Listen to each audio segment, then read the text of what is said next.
today on welcome to our ArchivesSpace training today on using assessments and events. My name is Regina Carra. I use she, her pronouns. I am the Outreach and Processing Archivist at the City University of New York, or CUNY. I'm calling in today from Manhattan. It is very sunny out and kind of hot in New York City for kind of a mid-June day. My co-trainer today is Brittany Newberry, and I'm going to let Brittany introduce themselves. Hi everyone, I'm Brittany. I use she, her pronouns. I am the music and pop culture archivist at Georgia State University in Atlanta, Georgia, where it is in the 80s, but feels hotter and it might rain like it's been for the past 2 weeks. So, which is not a typical June for us. So that has been so exciting. I'm happy to be here with you guys and teaching this training. In advance of today's training, you should have received a link to a folder with two important documents you will need for today. The first is the agenda with the learning objectives, a link to the course evaluation, which we hope you will all fill out, and our schedule for today. The second document is a quick start guide. This offers a brief summary of the main points we will go over today and can help you review and practice what you have learned. Feel free to test anything we have learned today in the ArchivesSpace sandbox, available through the ArchivesSpace website, and I'll also drop it in the chat. This is a Zoom webinar. That means your video and microphone are turned off. You may interact with us, your trainers, as well as the participants through the chat and the Q&A functions only. And you can find those buttons at the bottom of your screen, the Q&A with the little question mark, and the chat, which you may have already availed yourself of. Again, make sure you're chatting to everyone so we can all see your chat. And again, if you'd like to introduce yourself, where you're calling in from, please do so. If during the training you have questions for the trainers, myself and Brittany, about assessments and events, please use the Q&A function. That's going to really help us stay organized as we go along. You can use the chat function for any questions related to any tech issues you might be experiencing, issues with your registration, or questions about the ArchivesSpace program more broadly. You may also use the chat to interact and react to the training. We will do a Q&A at the end of the training, but both Brittany and I will stop periodically to answer any questions we receive. So if a question comes to you, just feel free to pop it into the Q&A. Please be mindful that the ArchivesSpace Code of Conduct extends to virtual trainings like this one. Please be respectful and kind to us trainers, your fellow attendees, and last but certainly not least, the lovely people, Shania and Bailey Grace, on the back end of our training today, ensuring that this training runs smoothly. Thank you so much. Getting into the workshop today, we are using the latest version of ArchivesSpace, version 4.1.0. Keep in mind that if you are running an earlier version of ArchivesSpace at your repository, some features, buttons, etc., may look different or not be available to you. During this webinar, we will not be able to troubleshoot or provide very detailed instruction or consultation for your specific ArchivesSpace issue or project or context. Please email archivespace@lyrasis.org to receive tech support. And please make use of the ArchivesSpace listservs to receive peer-to-peer feedback on any questions you have about your project. And please don't be shy. We're so lucky to have a really engaged and helpful member community. This workshop assumes a few things. One, that you know the basics of archival workflows and processes, as well as the basics of working in ArchivesSpace, particularly in creating material description records such as resources, digital objects, and accessions. And I think most notably for these modules, the basics of creating agent records. Um, Bailey Grace, can you help with mention in my inbox, supposed to get an email. And then also the sandbox, the password and username is admin for Dean. Let me go over the agenda for today. We'll start with assessment records, and Brittany will lead that training. At around 1:40 p.m., we'll take a 15-minute break, and then I will do the event record training starting at around 1:55. We will wrap up at around 2:40 for Q&A and hopefully get you all out at 3 p.m. All right, so I will turn things over to Brittany to begin on assessments. Thank you, Regina. I'm going to share my screen. Okay, so let's talk about assessments. On the screen is an example of an assessment record. I want to first go over what they are and how you can use them, and then we'll go over creating them, adding information, and all of the fun stuff you can do with assessment records. I'm assuming that you are here today because you haven't used assessment records or you're considering using them at your institution.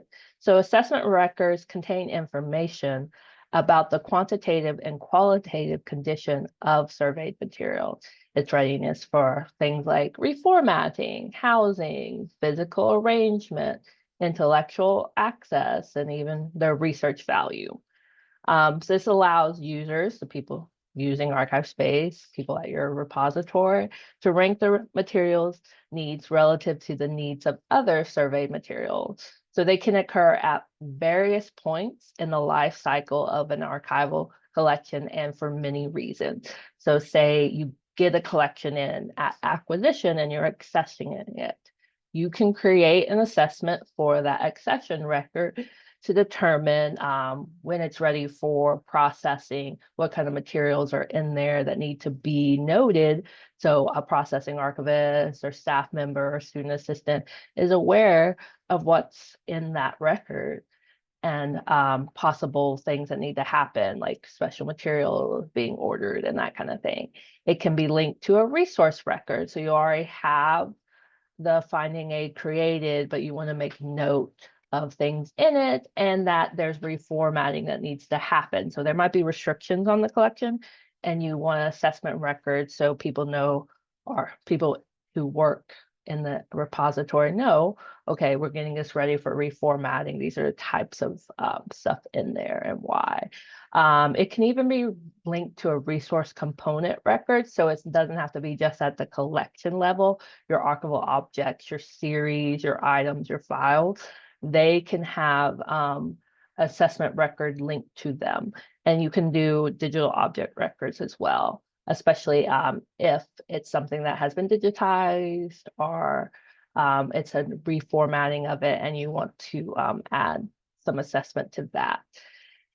They can be linked to a single record, so just one record in an assessment record, one resource, one accession, that kind of thing, or it can be linked to multiple records. So multiple records can have the same assessment record. So there are assessments to accessions. You can have many assessments for the same accession record. You can have many assessments for the same resource record. It depends on why you're doing it and what you want to do. And then you can link many to archival objects and digital objects. So when you're creating an assessment record, there's only a few required elements, and I'll get to those in a moment. So on the screen, you see an example. This is one that was created for the Krispy Kreme records. So this is what it looks like when it's done, right? And if you look at assessments in the browse or whatever screen, like search results, browse, that kind of thing, you will see that what assessments they are and what they're linked to, the record. You can see that Krispy Kreme Corporation, I like donuts, guys, already has 2 assessments linked to it.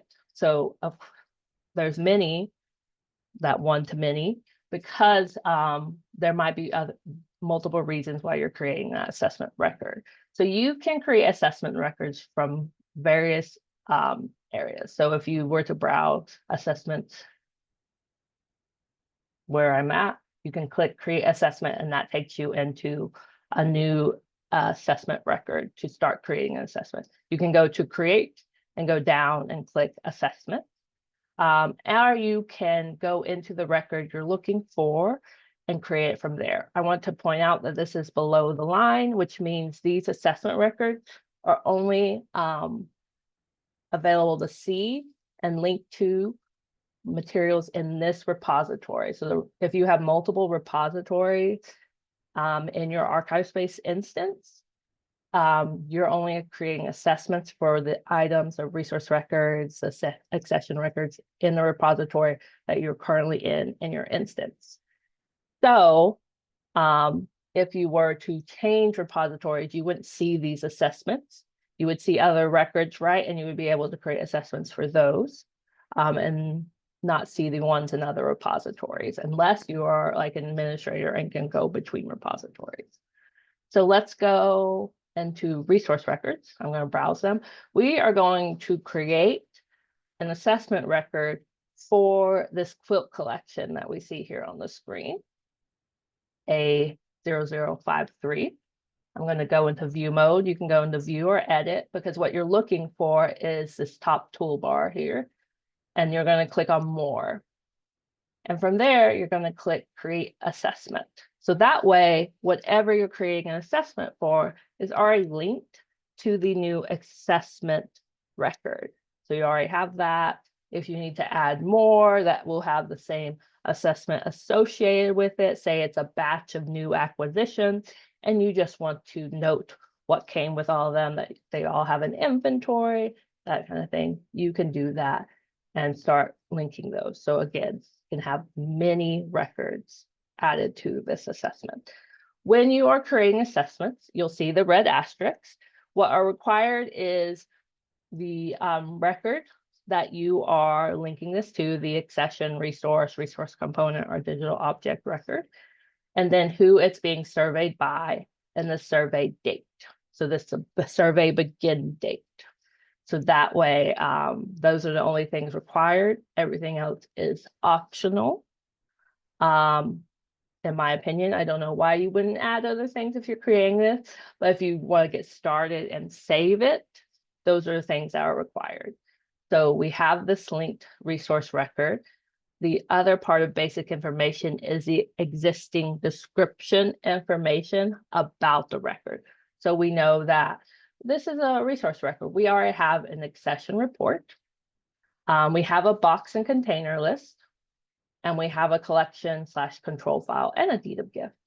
We have a finding aid. You can see that, say you're getting this stuff ready to go into ArchivesSpace, so it's an accession record, and you're like, I have a finding aid for this accession. Like, we've created like a resource record, but we don't currently have any of that in ArchivesSpace. You can note that in the assessment by saying what type of finding aid you've created. Like, it's EAD encoding, it's paper, it's a Word document, it's a spreadsheet, that kind of thing. So we have a finding aid and it's already online. You can add notes to this to say any other further information. Say you are creating this, adding resource records to ArchivesSpace, and so you only have paper finding aids that you're working with. You can say why you only have paper finding aids, all that. It's about like the description of the materials. And then we'll get the survey by, which is another part of basic information and one of the required fields. So this is the name of the person who performed the assessment. And so you can only create an assessment record if you are the one who surveyed an assessment record if you are a user of ArchivesSpace. You got this far in the application, so it's assumed that you logged in and are using this, but you could have logged in using your admin's credentials, because they want you to do this. So your name wouldn't be in here as a user if you didn't have a user account in here. You, as a user, become an agent once your user account is created. Thus, you are able to be added to records like assessment records and other records in ArchivesSpace. So I'm a user now. And so I start typing in my name and can see that I'm there, Brittany Newberry, but say I have others I want to add to this, I can browse for them, filter it, that kind of thing, and see that we have all our basic people, our basic users, viewers, administrators, that kind of thing, and I can add them to that. And then we go to survey begin date. When did you begin the survey? Say you do assessment actually outside of ArchivesSpace, you fill out a form, a Word doc, that kind of thing, and you're adding it to ArchivesSpace. So your begin date could be different from what it defaults to here in ArchivesSpace, which is the date that you're creating the assessment record in ArchivesSpace. If it is, you can easily change it using the calendar feature or just typing in. If it's the date that you're creating this record, you can leave it as is and move on.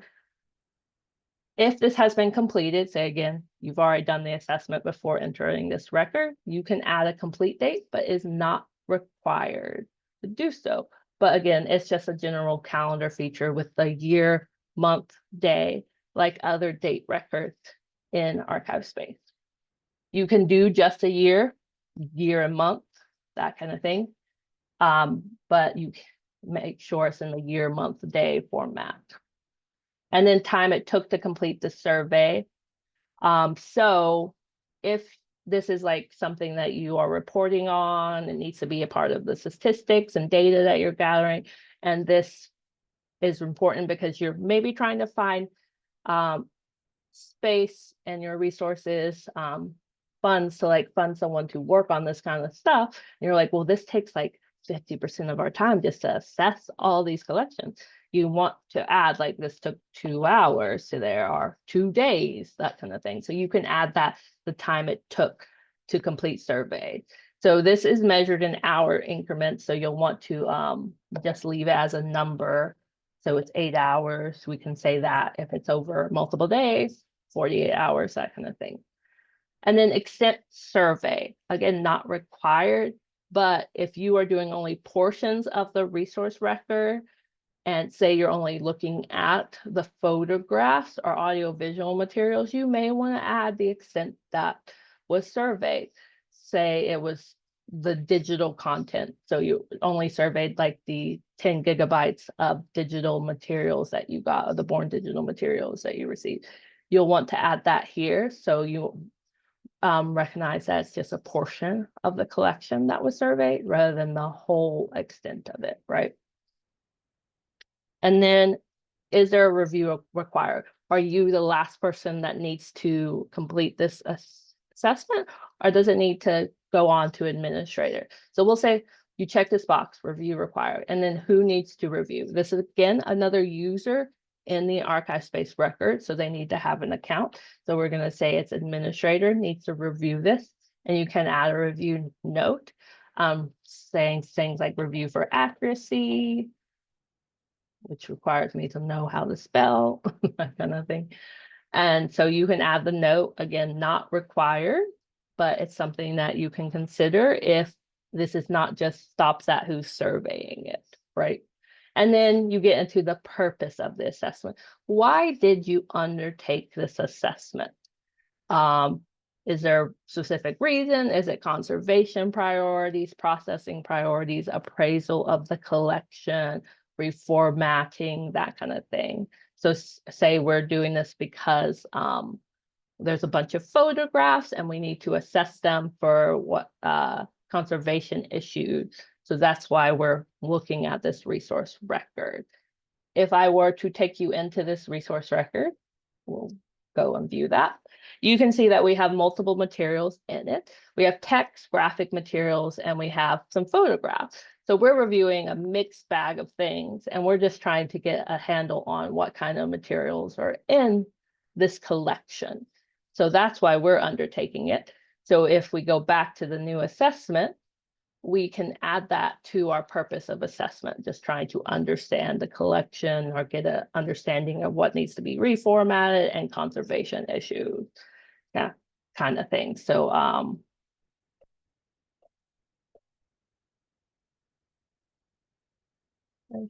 issues. And then the scope of the assessment. Again, this goes with extent. How much of it are you assessing? Types of materials you're assessing, the percentage of it. Is it 10%? Are you looking at just photographs, just AV, just textile material?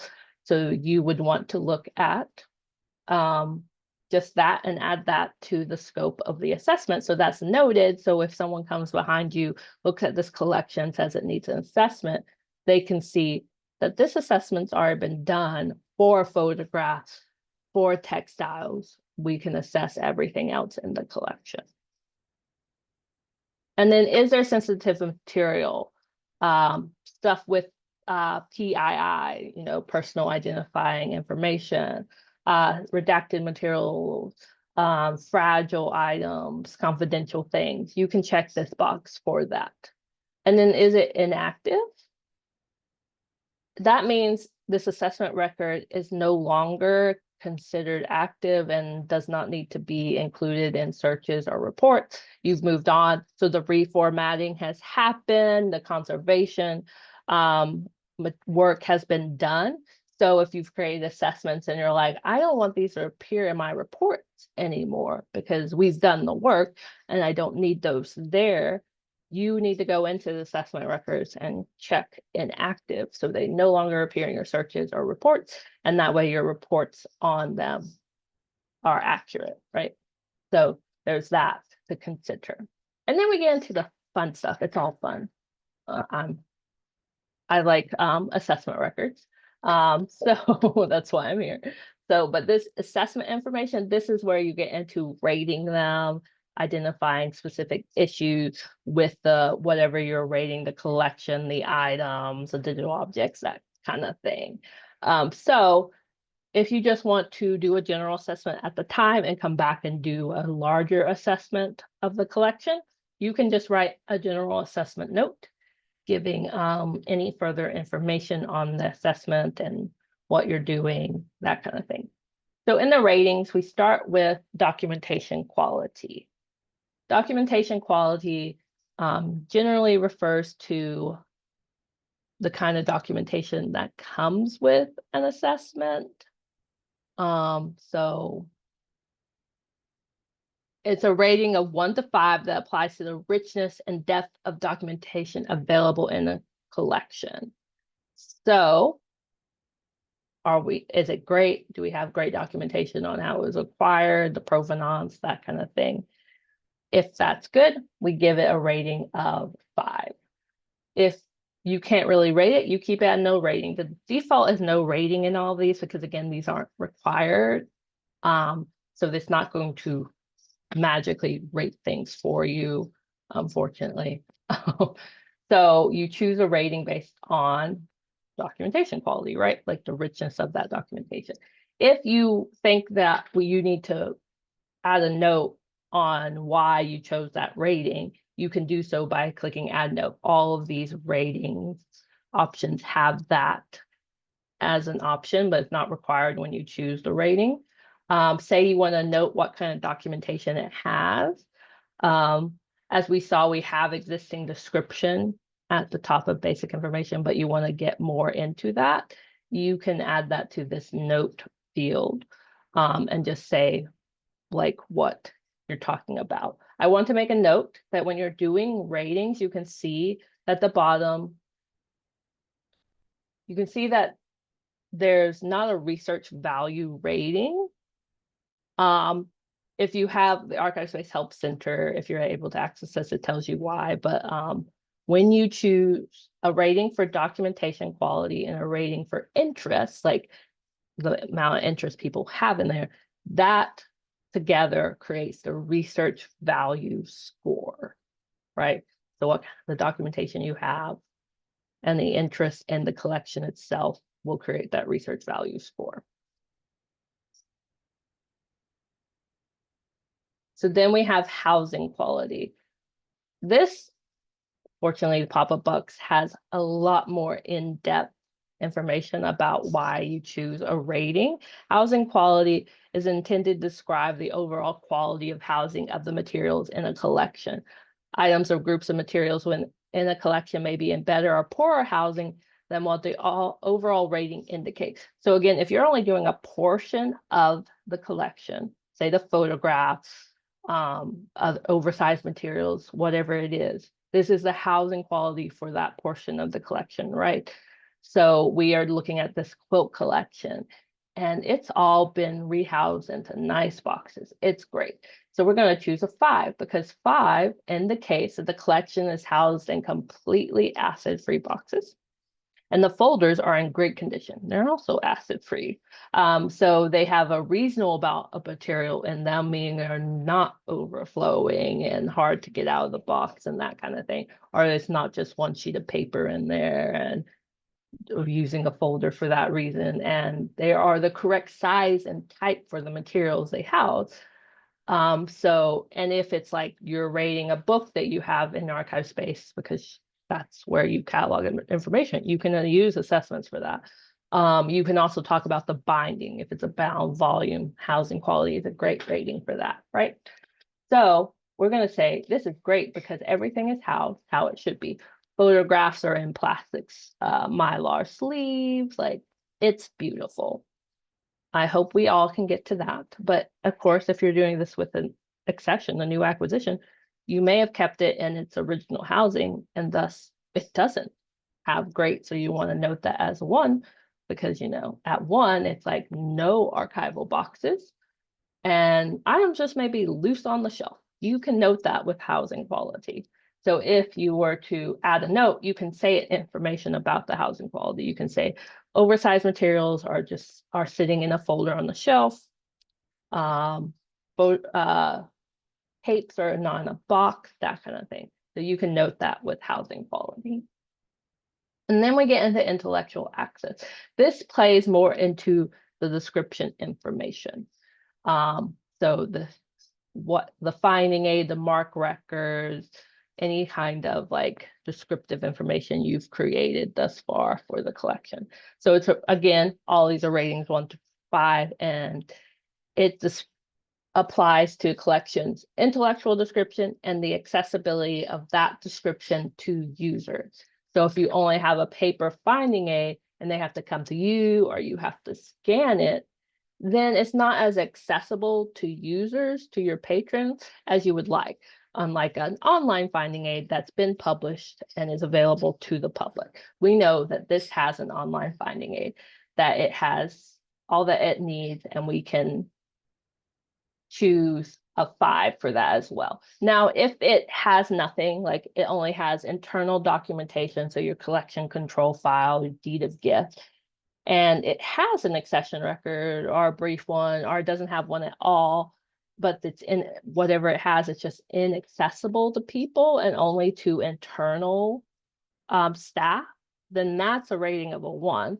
But as you get further into creating finding aids, making that information available to the public, then we get into being able to up that rating, right? Now, you're not doing assessment records just to show off how great you are at your archives and at your institution. You're doing to accurately assess the materials in your collection. So you are going to have stuff like new acquisitions and other things that will have low ratings, but that's good because it helps you identify what you need to work on. So if you have poor intellectual access, it doesn't have a finding aid and stuff like that, it's important to note that, right? But again, you don't have to do all these ratings. It's dependent on what you are assessing, what part of the collection, what type of record you're doing, okay? So then we get into interest. And again, documentation plus interest equals research value. So this indicates, is a researcher, donor, or community, your administration, are they interested in these materials and using them? Have you received multiple emails after you released a press release asking to use the materials? Excuse me.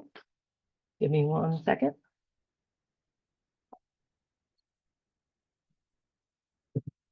As the donor stated, they would like this collection ready and available within 6 months, a year.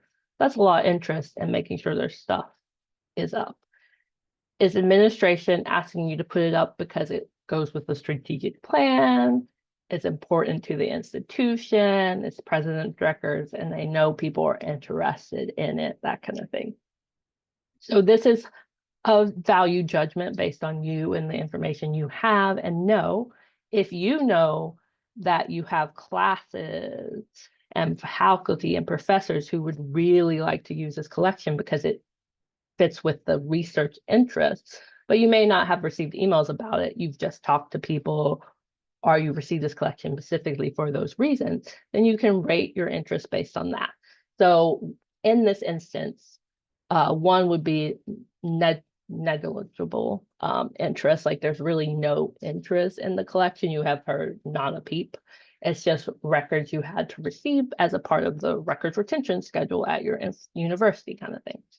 Or if you receive so many emails, so many calls, it's getting insane, donors, admin, and the community want to use it, that's probably very high. So we're going to rate this at a moderate interest. The quilt collection at my fictitious university are of interest to a few community members, such as the Quilting Society and that kind of thing. But I haven't received any like emails or anything from like potential researchers, just the Quilting Society who donated and that kind of thing. So it's moderate interest.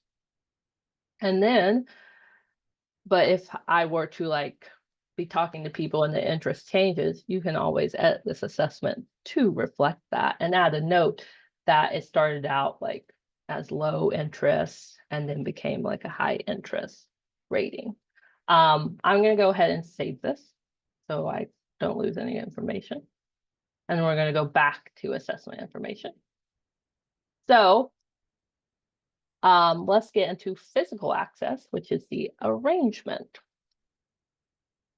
So physical access, again, this is another good one in ArchivesSpace that the rating has more information for. The ones that don't have a lot of information is because they're subjective rather than objective, and depends on you and your institution needs and concerns and that kind of thing. So interest and documentation quality.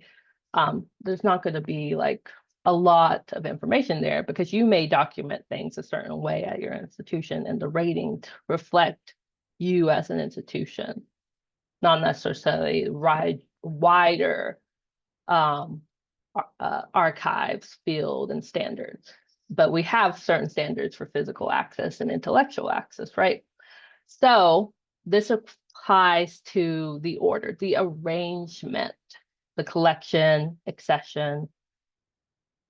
How is it arranged? The physical arrangement, the complexity and size of the collection. So is it in just rough alphabetical order? Is it still in original order but not been reviewed and that kind of thing? So the ratings reflect that. And you at an institution may not want to arrange at an item level, so be aware of that might not be desirable for many collections. So your rating needs to reflect like your identified like top arrangement at your institution. Like if this collection is arranged box and folder, then it is great, good to go. We don't have to worry. But if it's totally unarranged, documents aren't even in folders, and they've yet to be removed from envelopes, unfolded, flattened, and it's completely inaccessible to researchers, then that's a 1. But as you get more into it, like intellectual access, physical access, as you get more into processing, working on the collection, that rating changes right to the point of, if you get their full arrangement, to item level in series and as appropriate subseries. Again, you may not think that item level is a desirable arrangement for all your collections, and your ratings can reflect that. If a 5 to you is file level, folder level, then that's a 5. This has been arranged, the quilt collection has been arranged at a folder level, and for our institution, for my institution, that is the desired level. That's top. That's great. We're doing wonderfully. Then we get into physical condition. How are the materials? If you are like doing this assessment for reformatting, for conservation issues, this is an important rating, right? You need this. So it is intended to describe the overall condition of the materials in the collection. Items or groups of materials of particular concern will be indicated in a conservation note, which is another field in this assessment record, which is conservation issues. So if you're rating it at a 1, the physical condition, that's poor. Significant damage or deterioration that makes collections difficult to use. If it's at a 2, that's fair.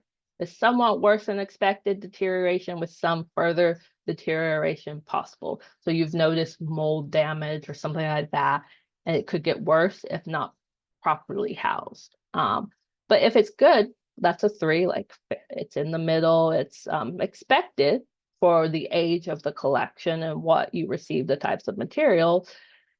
And there's some deterioration that could be possible, but you think you have it under control. And then 4 is very good, which means there's little damage. And it's really at the physical condition it's at because of the different quality of the material.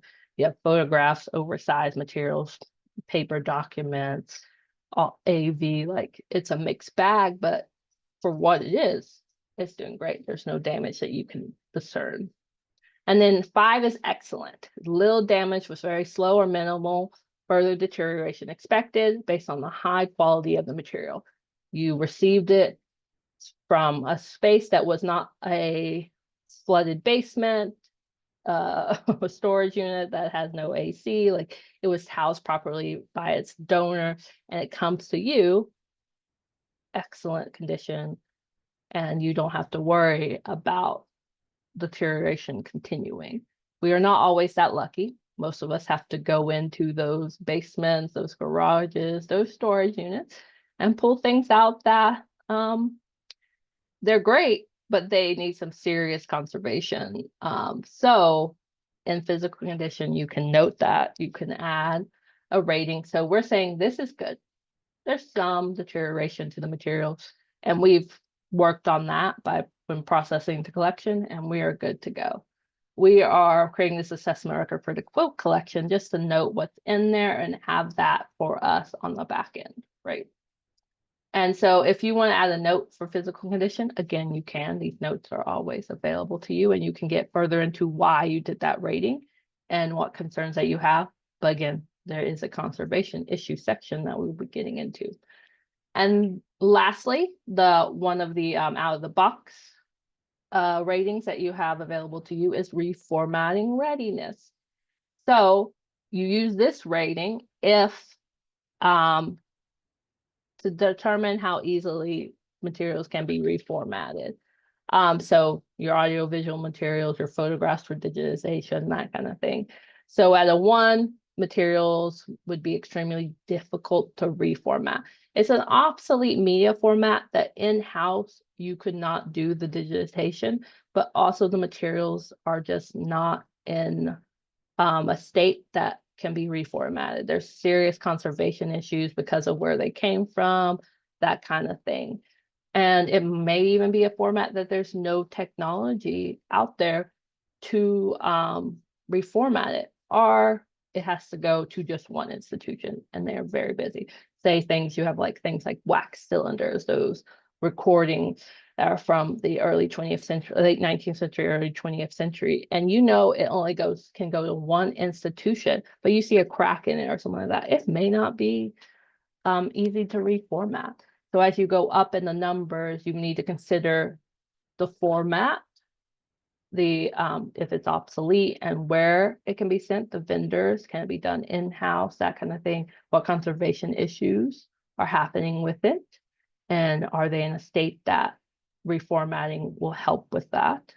So that's how the ratings work for this. So at a 5, materials could be reformatted with no difficulty.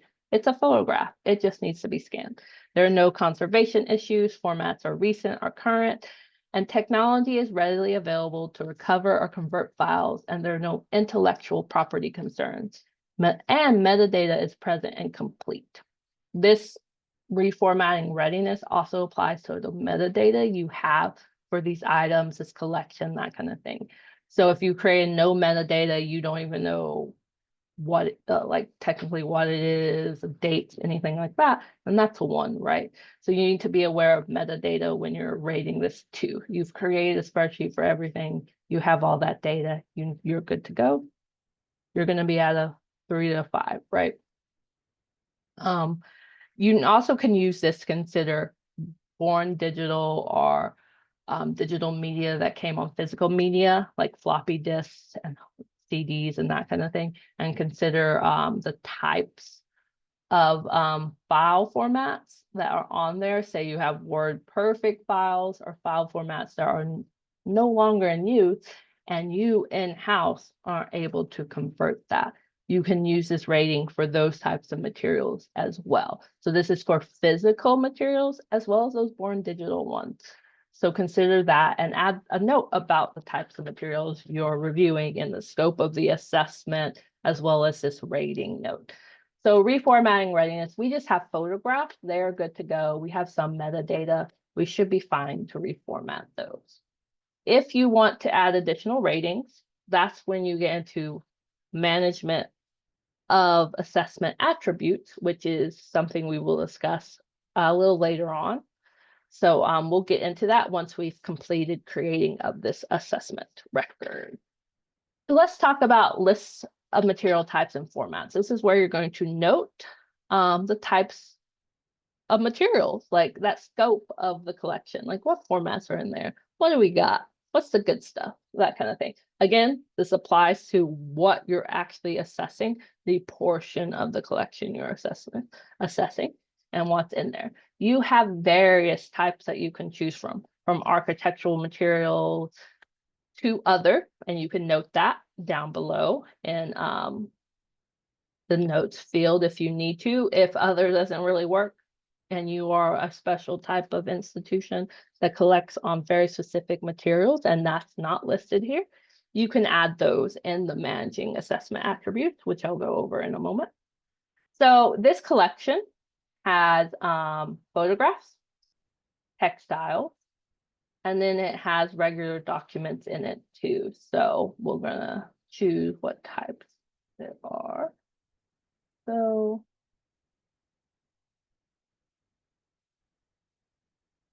we know there's artifacts in there. So you can choose from these, even if you are, let's say you're a medical library and you collect on biospecimens and that kind of thing, you can choose that. If you're a botanics garden or something like that, you can choose botanical specimens. You can note that. Computer storage units that apply to the actual computer materials like hard drives and stuff that you get, as well as born digital materials. If you want to note that, you would use that. You would check that box. And then you have architectural materials, but also technical drawings and schematics. So you currently have 15 available specific formats, and then the other option. And if you wanted to add more, you can add up to 20 additional formats that can be defined by your administrator. So you can check these for what you need to check it for. This is more used for things outside of regular manuscript materials. So be aware of that. This is noting the special types of materials and formats in your collection outside of regular manuscript materials. If you want to note that, if you definitely want to use that, add that as an additional material types. Just manuscript documents, that kind of thing. And you can add that to the list, and I'll show you how. So we have under that, we have notes fields that you can use. There's a special format note, which you can use to add additional information or even explanatory information about the special formats present. why you have them. Uh, you want to get more in depth about the types of textiles or the types of photographs you have. Say you have some photographs that are from early photograph history and you want to note that, you can note that in special format note. You can also note the exhibition value of the items in the collection.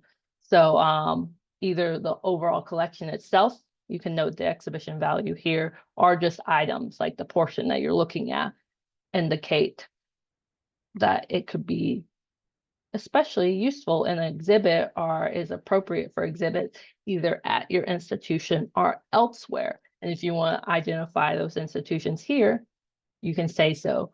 Or you might want to note the unique artifact or letter or photograph that is of historical significance here and just put that in this note so that administration can see it and be like, oh yeah, we should do an exhibit and include that. And you can note monetary value. So going outside of research value, if what you're assessing is just a single item and you need an assessment on its monetary value and you want to add that to this for the appraisal, you can do so. It needs to be a numerical value, not like a dollar sign or anything like that, just the numerical value. And then you can note how you got that information, when it was appraised, who appraised it, that kind of thing, and add that here. And then from there, you get into conservation issues. This applies to, again, that physical condition of it and other things. And you can note that here. So you have 9 available conservation issue check boxes, but similar to your special material types and format, you can add an additional 20 through manage assessment attributes function. So you have brittle paper. Say it's old paper that you need to note that. You can do that here. If it's a tearing film base, nitrate film, that kind of thing, you're smelling the vinegar, you can check this box for that. If it's heat sensitive paper, which most paper is heat sensitive, as we know, you can check that. Say it's just a random, it's just the normal like assessment of a regular manuscript collection, but you know that there's going to be a metal fasteners. So there's going to be paper clips and staples. You use metal fasteners to indicate that. If it's a clippings collection of newspapers and stuff like that, newspaper is a conservation issue, right? Ink will get on your hands. And you may want to consider creating preservation copies. So you can check newspapers. If you've seen mold or think there may be mold based on the condition of the storage space it came from, you can note that here too. Especially if it came from like a storage unit had no HVAC or the basement was flooded or the garage has been closed off for years. You can note that here. Especially want to note pest damage in case it did come from those kind of spaces, tape, and then water damage. Those are all your options for this. If you want to expand on that, especially expand on anything you noted in the physical condition for the rating, and then these conservation issues here, you can use the conservation note field for that type of information. So you can add that here. And that's the last of like the assessing of the record, the collection, the accession record, resource record that you're in this assessment record. That's all of that there. But say you've already done this assessment. You did a physical assessment and wrote it down on a form or in a Word document, and you have that and you want to add that here, you can add that to the external documents. Checking publish here will not publish it because assessment records are not public records. They are internal records. So you don't have to worry about them becoming public on your public side if you use that. So that's to be noted there. Give me 1 second. Okay, cool. Just making sure I'm good on time. So if you have already done a Word document form of this, you can add that here, give the title, assessment of the quilts collection, and then give the location, which is you can copy the file path, copy the URL from SharePoint, it's a share link, that kind of thing, and add it here to external document. So that's attached to this assessment record as well. So you can note that too.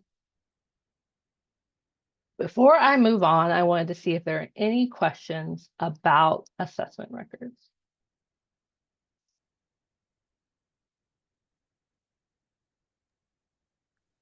You do have some questions, Brittany.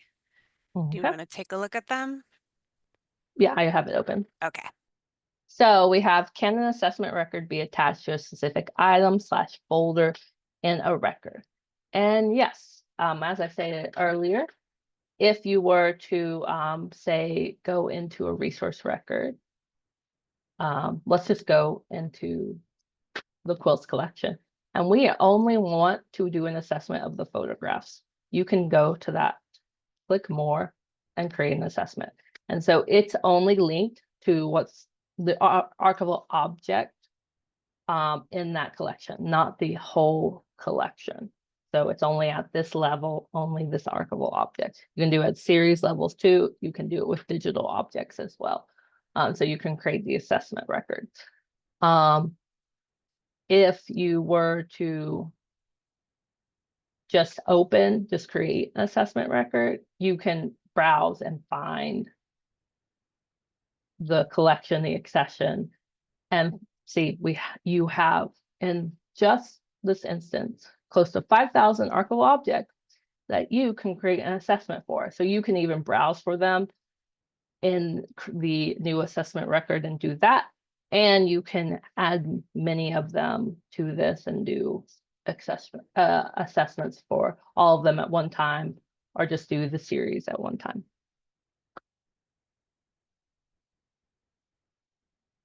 Okay, and then we have, you said the assessment records are internal, not published area.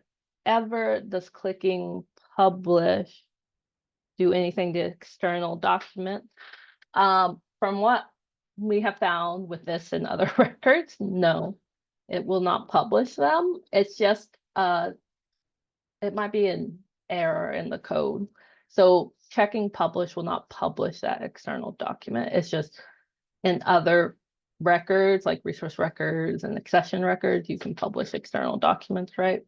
So that's just there, but don't worry, you will not be publishing your external documents. And then, can you clarify the information about assessment records being shared between repositories? I thought that everything below the line in the create menu were shared and those above weren't. Oh, yes, sorry, I got the above below line thing wrong. So if you were to go into create and see the line here, everything above, you are correct, Elizabeth, everything above is only for that repository and is not shared amongst them. Everything below is shared amongst all repositories in your ArchivesSpace instance. So if you were to create an assessment record and change your repository, like I do right now, you would find that assessment record in those that other repository. And that is quite strange.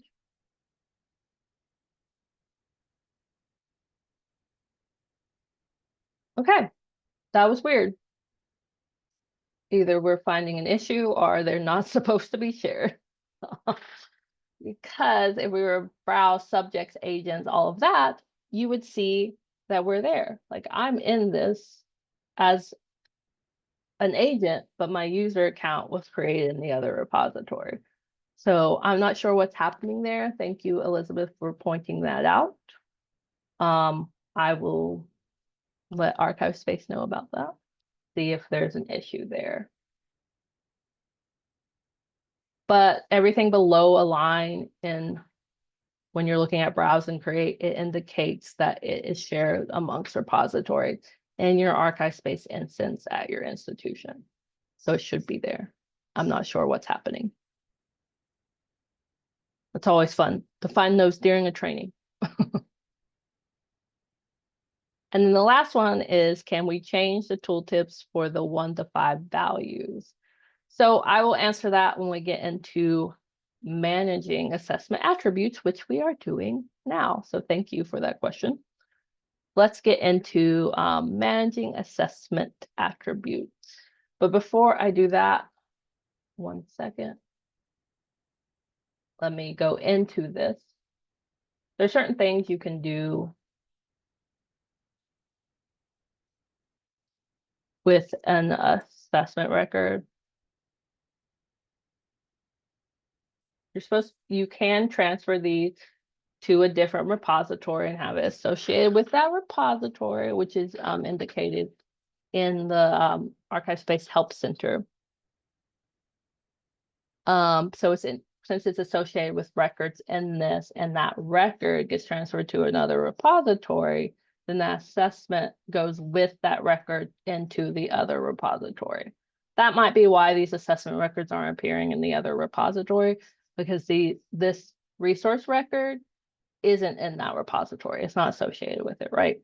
But if I were to transfer this resource record to that repository, the assessment goes with it. So just want to make everyone aware of that. We may have figured that out by me continuing the training. And then let's get into assessment attributes. So to manage assessment attributes, you have to have certain access.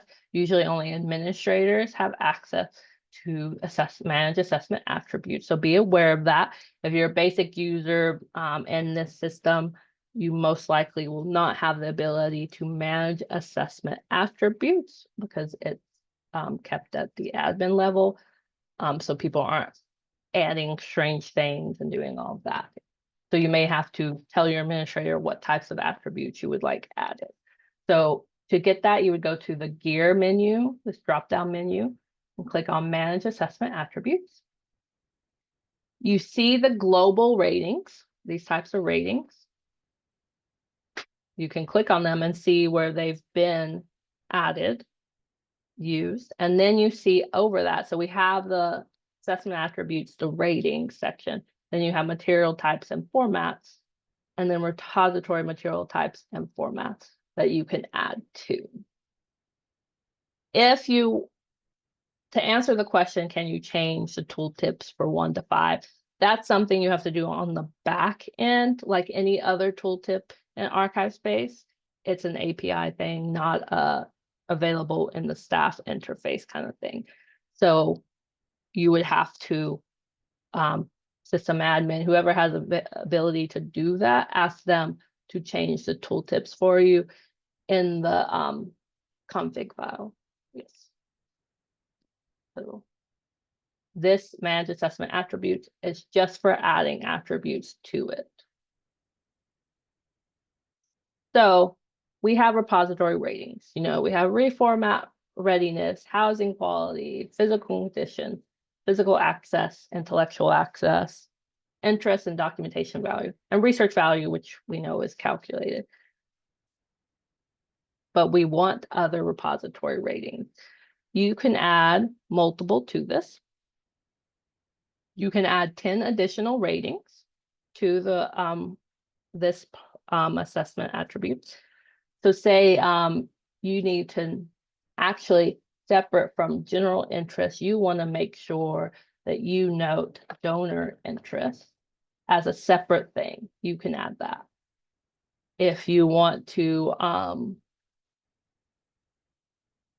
assess the rating of foreign digital materials separate from the reformatting readiness, you can do that. You can rate them, that kind of thing. And keep going until you have 10. So you can save that. So when you go in to create an assessment, you will see under assessment information that we now have these additional ones. They don't have tooltips. That has to be added, through the API and other customizations, right? But they're there, and hopefully in your institution's documentation of using assessment module in ArchivesSpace, you have noted why you would rate donor interest in born digital materials and given information for the 1 to 5 ratings. So I always recommend creating documentation and not just willy-nilly doing this.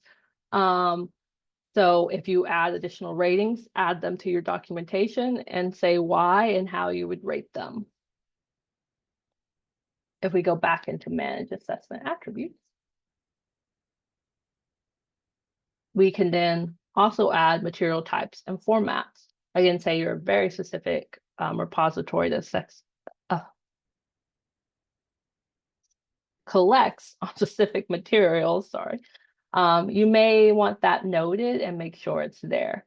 Again, you have all these available, but you have the ability to add 20 additional material types and formats to that. So say we want to make sure we have manuscript materials here. So we want to make sure that's of material type / formats. Again, these are like your special specific formats that are outside of general manuscript materials, but it's not, you can have that because assessment and how you use this module is completely up to you and your institution, right? Say you want to get more specific with photographs and you want to make sure you note that there are contact sheets or other things in there,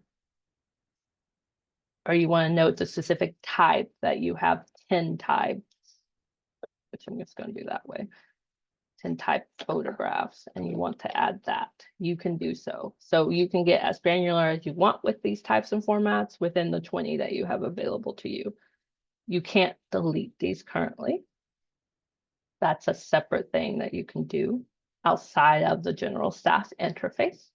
So then you get into, we'll save this. And then you'll get into conservation issues. If you want to be more specific for conservation issues, you have the ability to add 20 additional conservation issues for your repository. So again, this applies repository specific. Say you need to add born digital stuff about like digital media, like your born digital media, like hard drives and stuff like that. You can add that here. So any conservation issues you think will be important to add, like hard drive or bit rot and things like that, you can add that here. So those are assessment attributes. And then we go into create assessments and you can see all of that that's been added.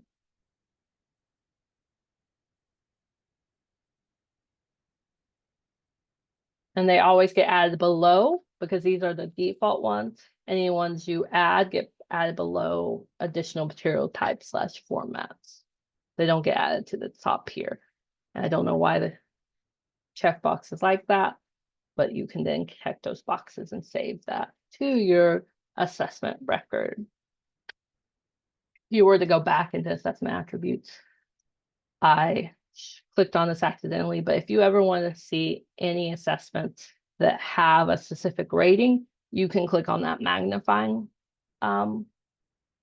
button and you will see a list of the assessment records that have that associated with it.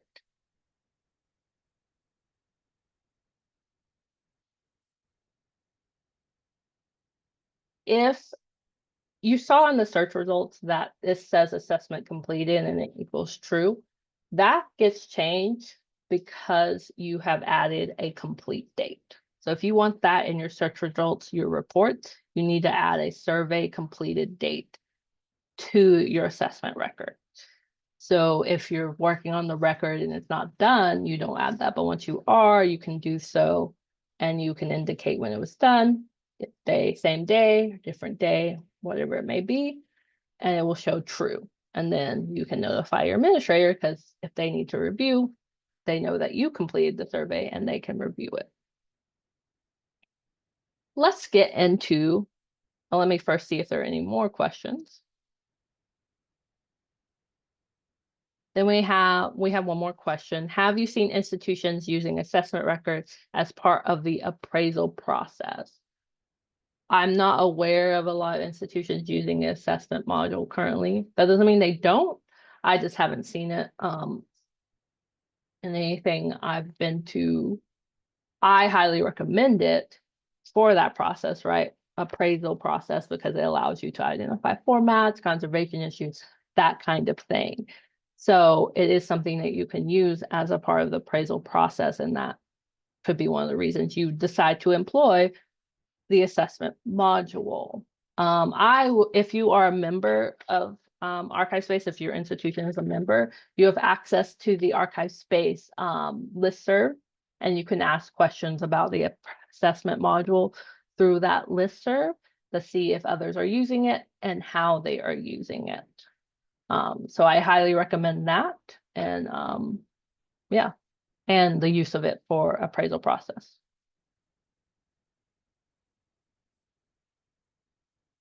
Okay.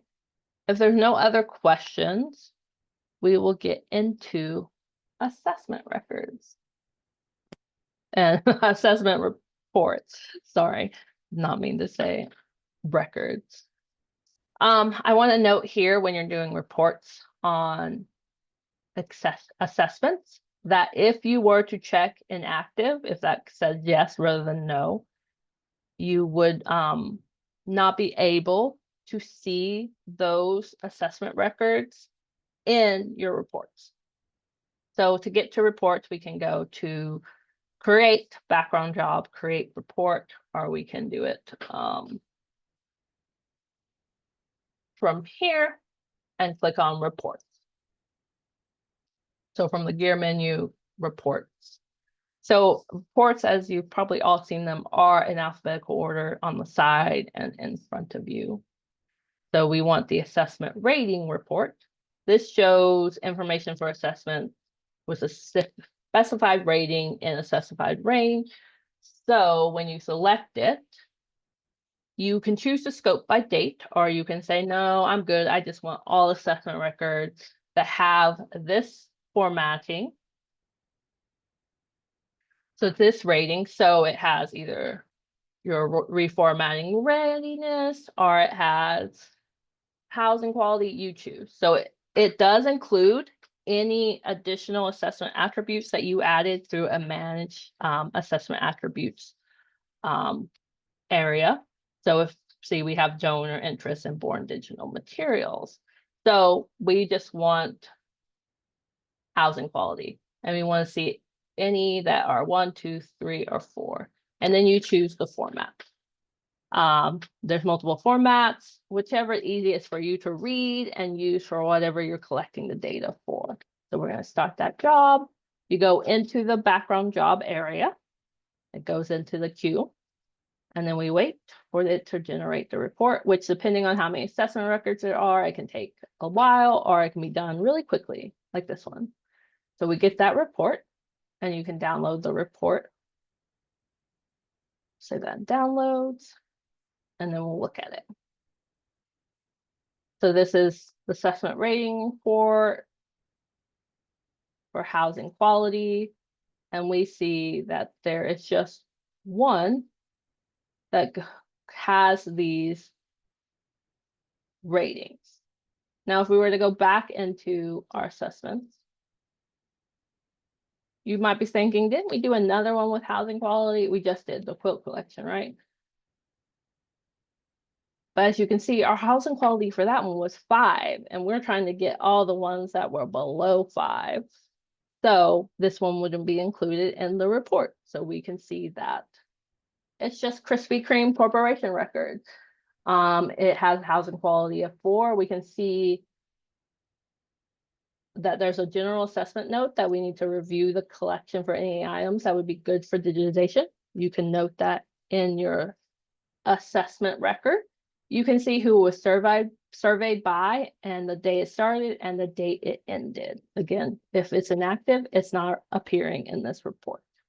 So that is one of the reports you can do for assessment materials.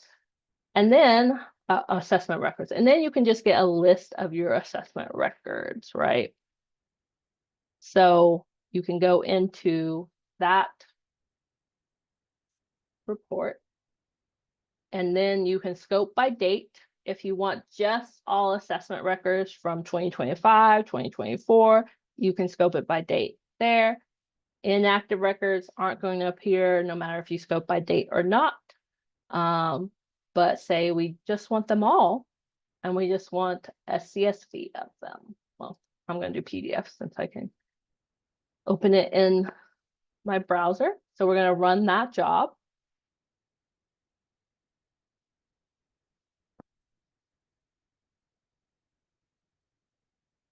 Refresh the page. Again, this can take a long time, especially if you've been creating assessments for all your acquisitions that came in 2024, and you got like 100 acquisitions.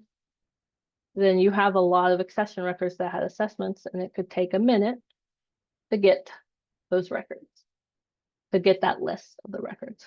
We have 3, so it tells you a number of records here, what repository it came from, and then it gives you information on the assessment.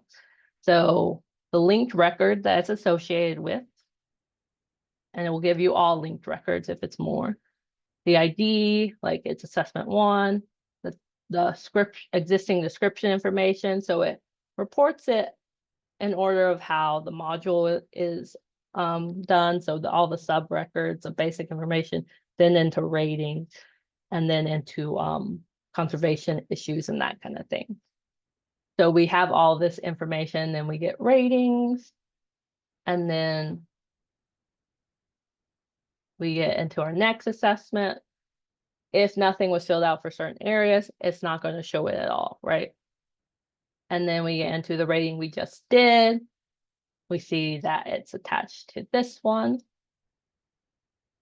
And we can scroll down and see all this information. It won't give you, it will give you like list of materials and formats, but as you can see, it doesn't do it like ratings. It just lists them. Conservation issues just listed, and then it would give you the note if there were notes associated with that kind of thing. So be aware of that, but ratings get their own little special boxes with the field and the rating type. When you do your report, you can see research value. So when you're looking at an assessment record and you fill that out, you're doing interest plus documentation quality, right? So that gives you the research value. So for the quilt collection, we rated documentation value at 4, and we rated interest at a 3. They add it together and it's a 7. So this is from a 1 to 10 rather than a 1 to 5. So be aware of that. So if they were both 5, you would have a rating of 10, and you'd be like, oh, okay, we definitely need to get this collection processed and out there because it has high research value. So that's how that is calculated and done, so you can see it, right? And see here with this Krispy Kreme one, we have interest at 5, but documentation quality is at 3, so we only have a rating of an 8 for research value. So that's how you see research value. Any questions about reports?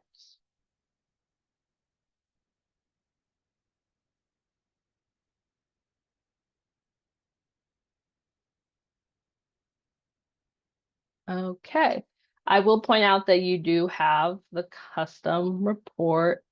Let me get out of all of these.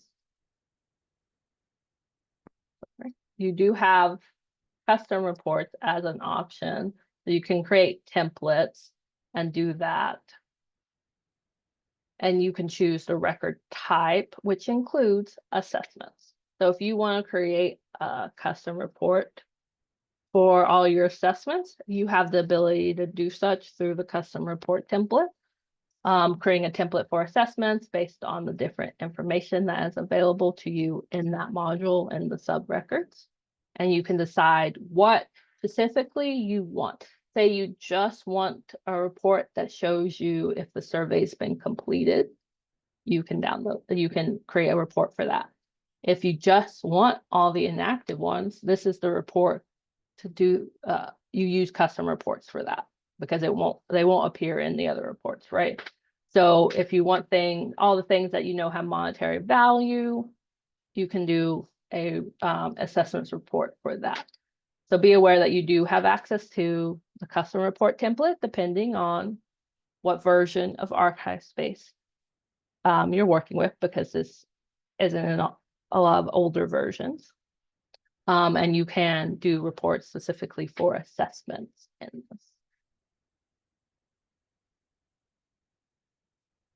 So let's talk about importing assessment records. So fortunately for you, depending on the version of ArchivesSpace you have, you should be able to access through the gear dropdown the bulk import templates. These are various templates for various records within ArchivesSpace, and one of them is the assessment CSV. So you have the ability to download these records from ArchivesSpace. So these are the most up-to-date ones, depending on your version. So if you update your version, you get any updated ones, right? So you can download this, save it to wherever you want to save them, and be able to access that CSV, and then upload it, add all your information and upload it back into ArchivesSpace to create assessment records for different records. Again, it can be accessions, resources, that kind of thing. And you can do it for multiple, even in your CSV template. So multiple records can be added. So to do this, you need to first identify which collection you're working with, right? So we're going to go to resources. We are going to create an assessment through our CSV template for the Ernest Rodriguez papers. So we're going to click view on this. So in the assessment import template, you'll see that you need a record. You need to identify the record. The structure of this is you need to identify the type of record and the number for that record, the ID, but not identifier. It's not this number. It's actually this number. You see that it says resource underscore 14. That's the number you want. You want that 14. It's the number of the resource record in the repository, not its actual identifier that you created for it. So in here, we put resource /14 to indicate this is the 14th resource record. It's the Ernest Rodriguez papers. So it will link to that resource record when we upload it. Same with accessions and all that. If we were to browse our accessions and say we want Krispy Kreme, we view it, we see that this is accession 1. So we would do it for accession /1 and create the assessment for that. If you were, give me 1 second. You should be able to do this for archival objects as well, because they have assessments as well. So I'm going to see if we can do that. So we are in the Ernest Rodriguez papers. He does not have archival objects, so we'll get ones that have archival objects. So review, we click on grandmother's quilting pattern. We see this is archival object 1701. You should be able to add that with the slashes instead of the underscores to your import template and be able to import for the archival object. I recommend testing it out. We're just going to do it for resource records. So in the spreadsheet, you will see that you have sections that are called basic and sections that when you get further into it, this is a very large spreadsheet. similar to the bulk import template for resource records, because it has every part of the assessment record in it. So once you get past basic, you get into ratings. So there are specific fields. It's separated into each of the subfields, sub areas of the assessment record. So we have basic, we have rating, we have format, and we have conservation. So you should be able to add information to all of the records, sub-records, subfields within those areas. So when we have ratings, like reformatting readiness, you would put the number 1 to 5. Then you can add the note if you want to. If it's something that has like a checkbox or anything like that, you would put Y or N to indicate that it has that or doesn't have that, or just leave it blank if you don't want to add anything to that checkbox or area. Again, you would add survey by and survey begin, because those are the required information for creating assessment record. And if you were to upload this without that information, it would fail and you wouldn't be able to upload it to ArchivesSpace. So you need the record, the linked record, survey by. So the user, you put the user name, so your username for when you access ArchivesSpace, that goes here to identify the user that it's linked to. And then you put the survey begin date, which is again year, month, day. And then you should be able to upload. But you have access in this import template, the ability to add the ratings and the formats to check yes. So you can say Y or in here for yes or no. See here we have formats, we added video materials, right? Conservation, we have those noted. And then you have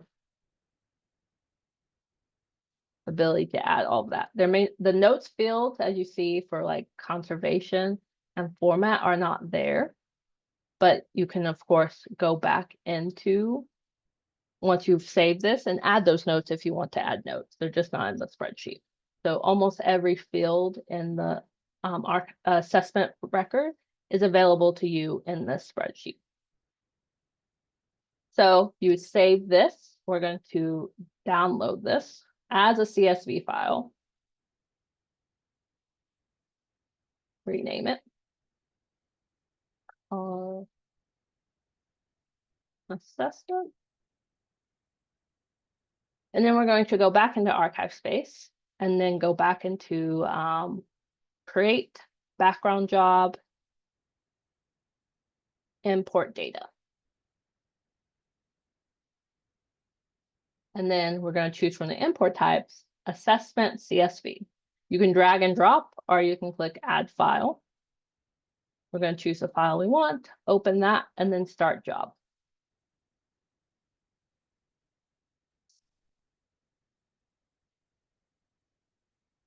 And once it's done, depending on what all the information you added, takes a long time, it takes some time or quick. And then you can see what they did. If anything didn't work, it would tell you if it failed.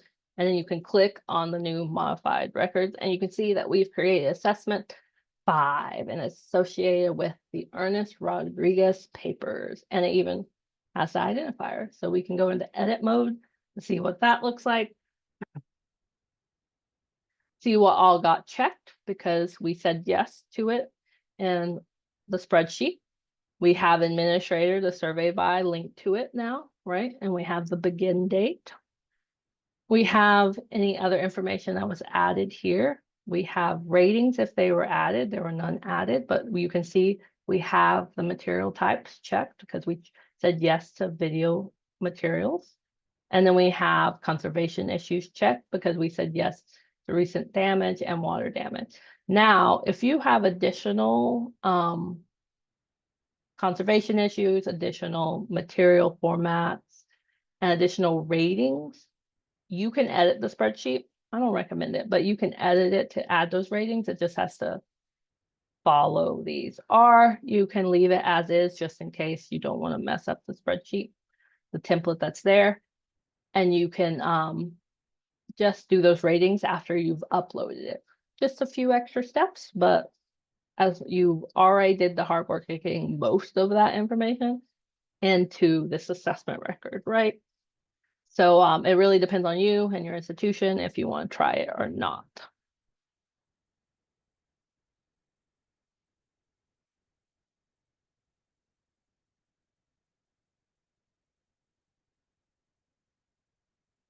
The order of the columns when you are creating this actually does not matter for upload. I just want you to be aware of that. They just need to be there if you want that to be included in the assessment record. You want to make note of it having these.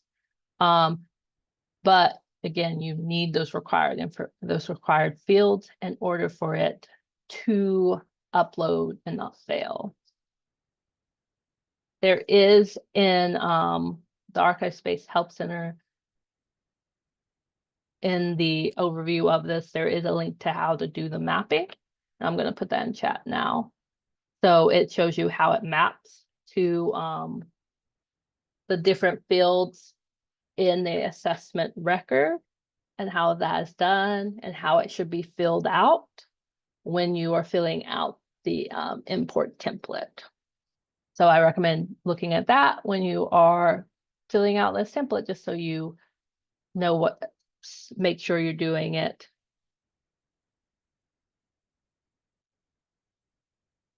Wait, that was my first tool. Give me 1 second. There we go. There's a spreadsheet that goes over how to map it. And I'm putting that in. And that's just a Google Doc that goes over mapping it. And you can look at that. I can actually show you guys that right now. So this is the just overview of how to use the template. Majority of templates in ArchivesSpace have this. So if you were to look at the bulk template list and download those, there is an overview available that's linked in the Help Center, and allows you to see what you need, records what's required, how to fill this out, what type of information should be there, that kind of thing. And then again, you can add in formats. So this is custom formats and all of that. And it gives you more information at the top here about how to do custom values and things like that. But if the custom value doesn't already exist in ArchivesSpace, you can't create it through this template. It has to be created in the ArchivesSpace staff interface, and then you add it to your spreadsheet in order to import that value. So that is everything with assessments. I am happy to answer any questions you guys have before we take a break. So feel free to put questions in the chat or Q&A. I'm happy to answer those.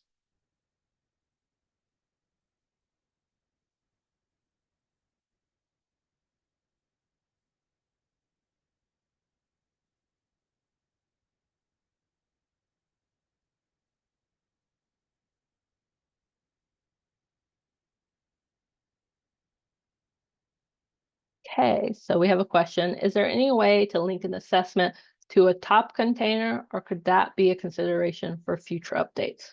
So far, there is no way to link it to a top container. You can just link it to the archival objects associated with that top container. So if you want that update, I would highly recommend putting in a feature request in ArchivesSpace or reaching out to ArchivesSpace about that.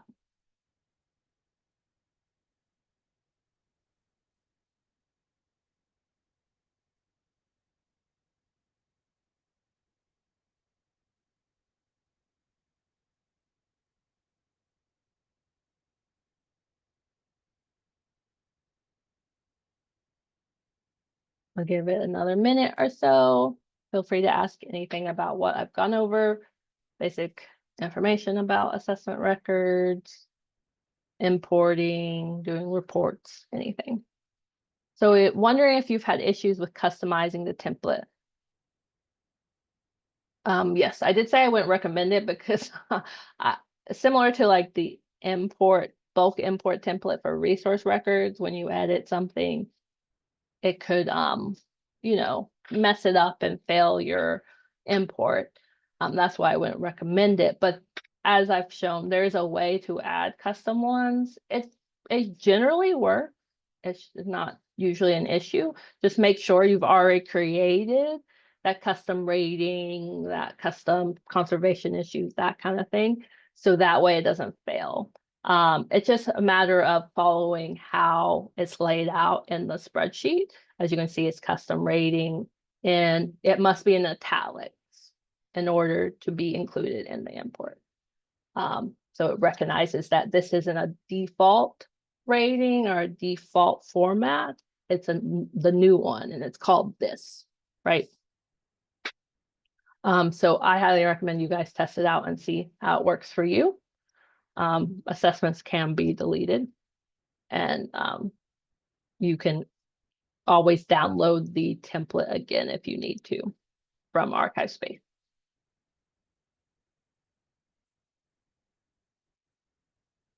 So when you assign someone to review the assessment record, how do they know it has been assigned? They do not get notified. That would be great if they did. So when you add someone, it's like a part of your process at your institution. You need to let them know that it's been done, that you've done this, and that they need to go in and review it. So it's something you have to do once you're done creating the assessment record. It's not something that ArchivesSpace will do. It won't send out an email or anything like that. So be aware of that, and add it into your policies, your manuals for creating assessment records. But again, I would ask for a feature request if you see this as something that ArchivesSpace needs.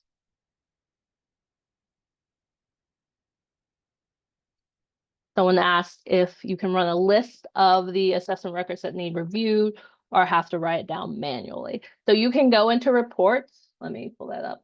So you can either do a general report, create a report that has the assessment record list of all the assessment records from a certain date or anything like that, and create that PDF, that CSV, and give it to them so they have all that information.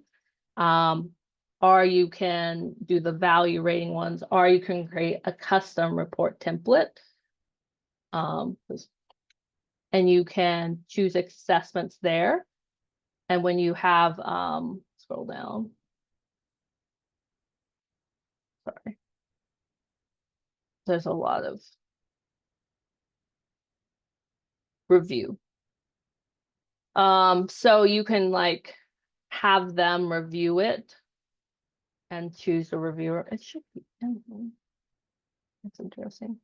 You can create a custom report of all the records that need to be reviewed through the custom report module and do that. It just depends on what works for you.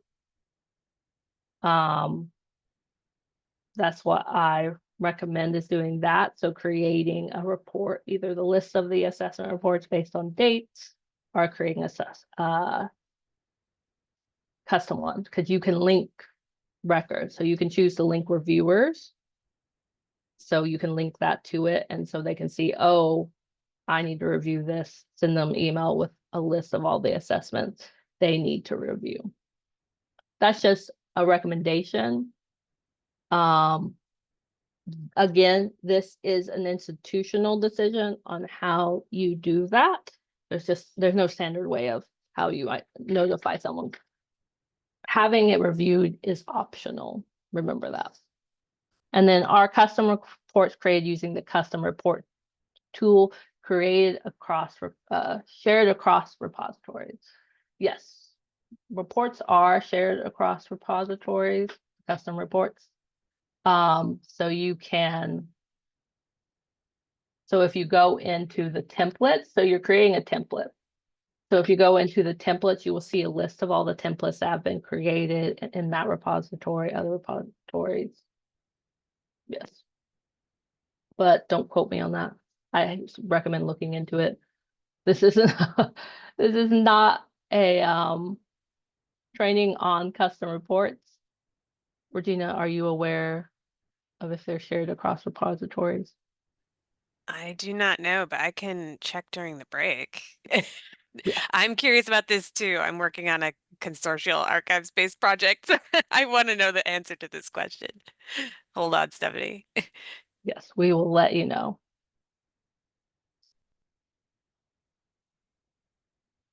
And it should be listed somewhere. So we'll look into that. Thank you for that question.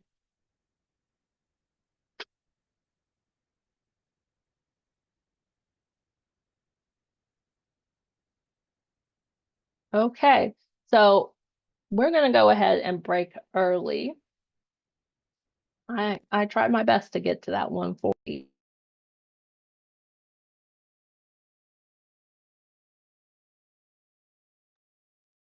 I think we can come back at 1:55 as planned. What do you think, Brittany?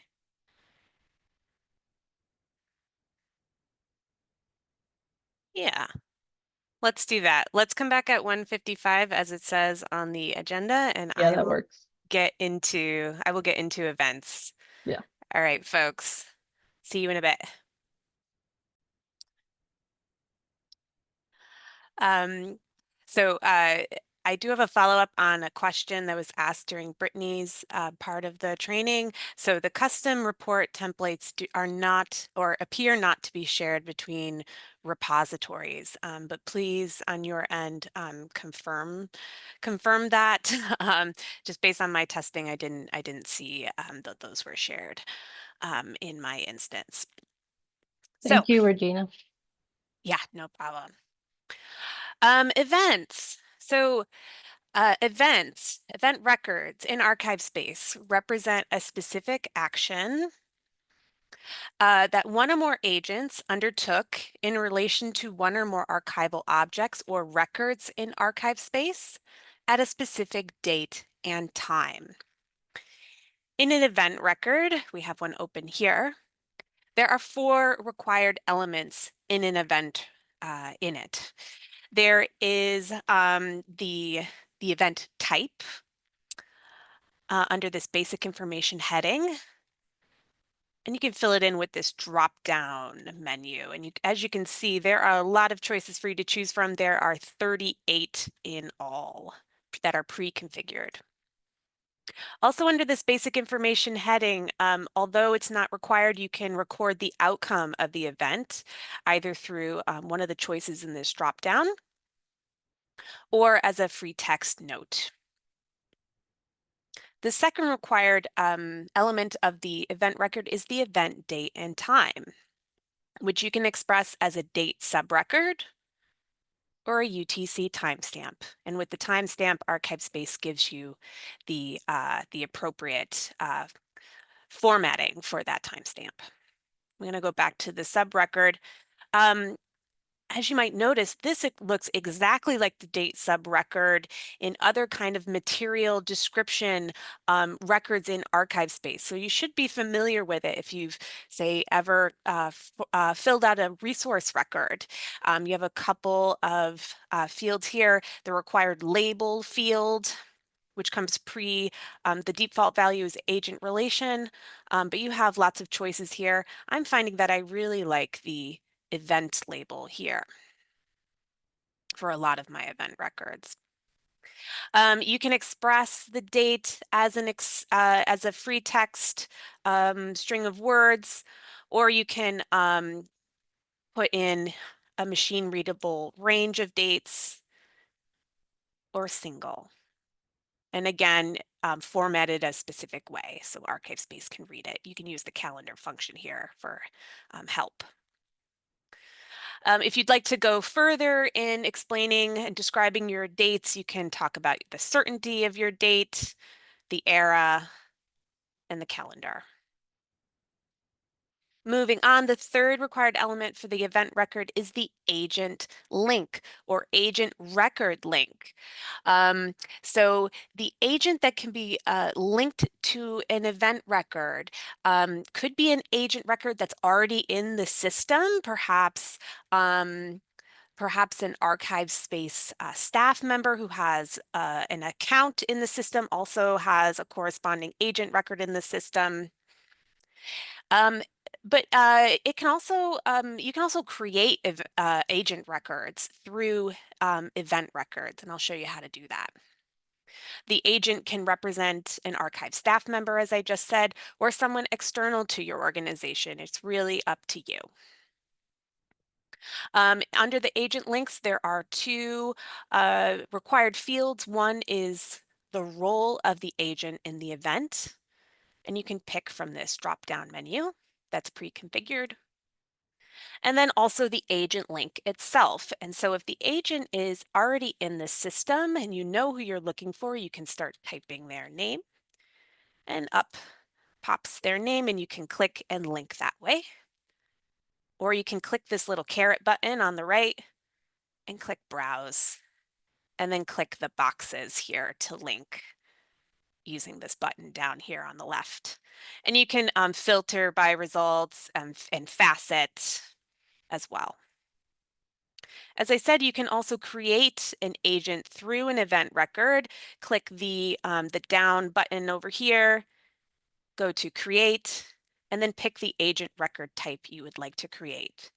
Let's select person, and then up pops a blank agent record form for you to fill out. And then once you're done, click create and link, and it will be linked here. You can add as many agents as you would like to your event record. You can reorder those agents. You can make another link through the plus sign or this add agent link button here.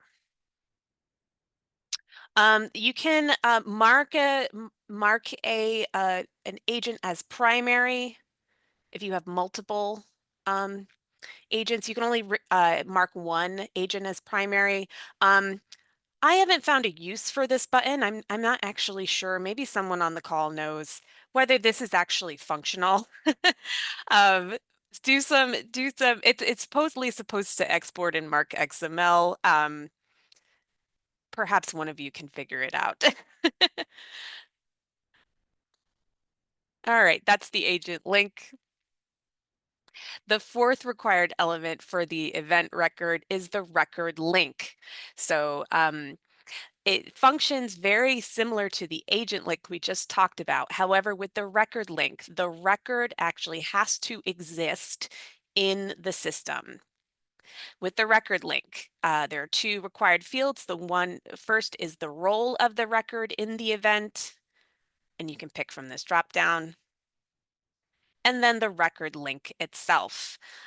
So if we know what we're looking for, again, we can start typing in and select the collection we'd like to link, or we can click the button on the right, the little caret down button, and browse and select one of these circles and then click link.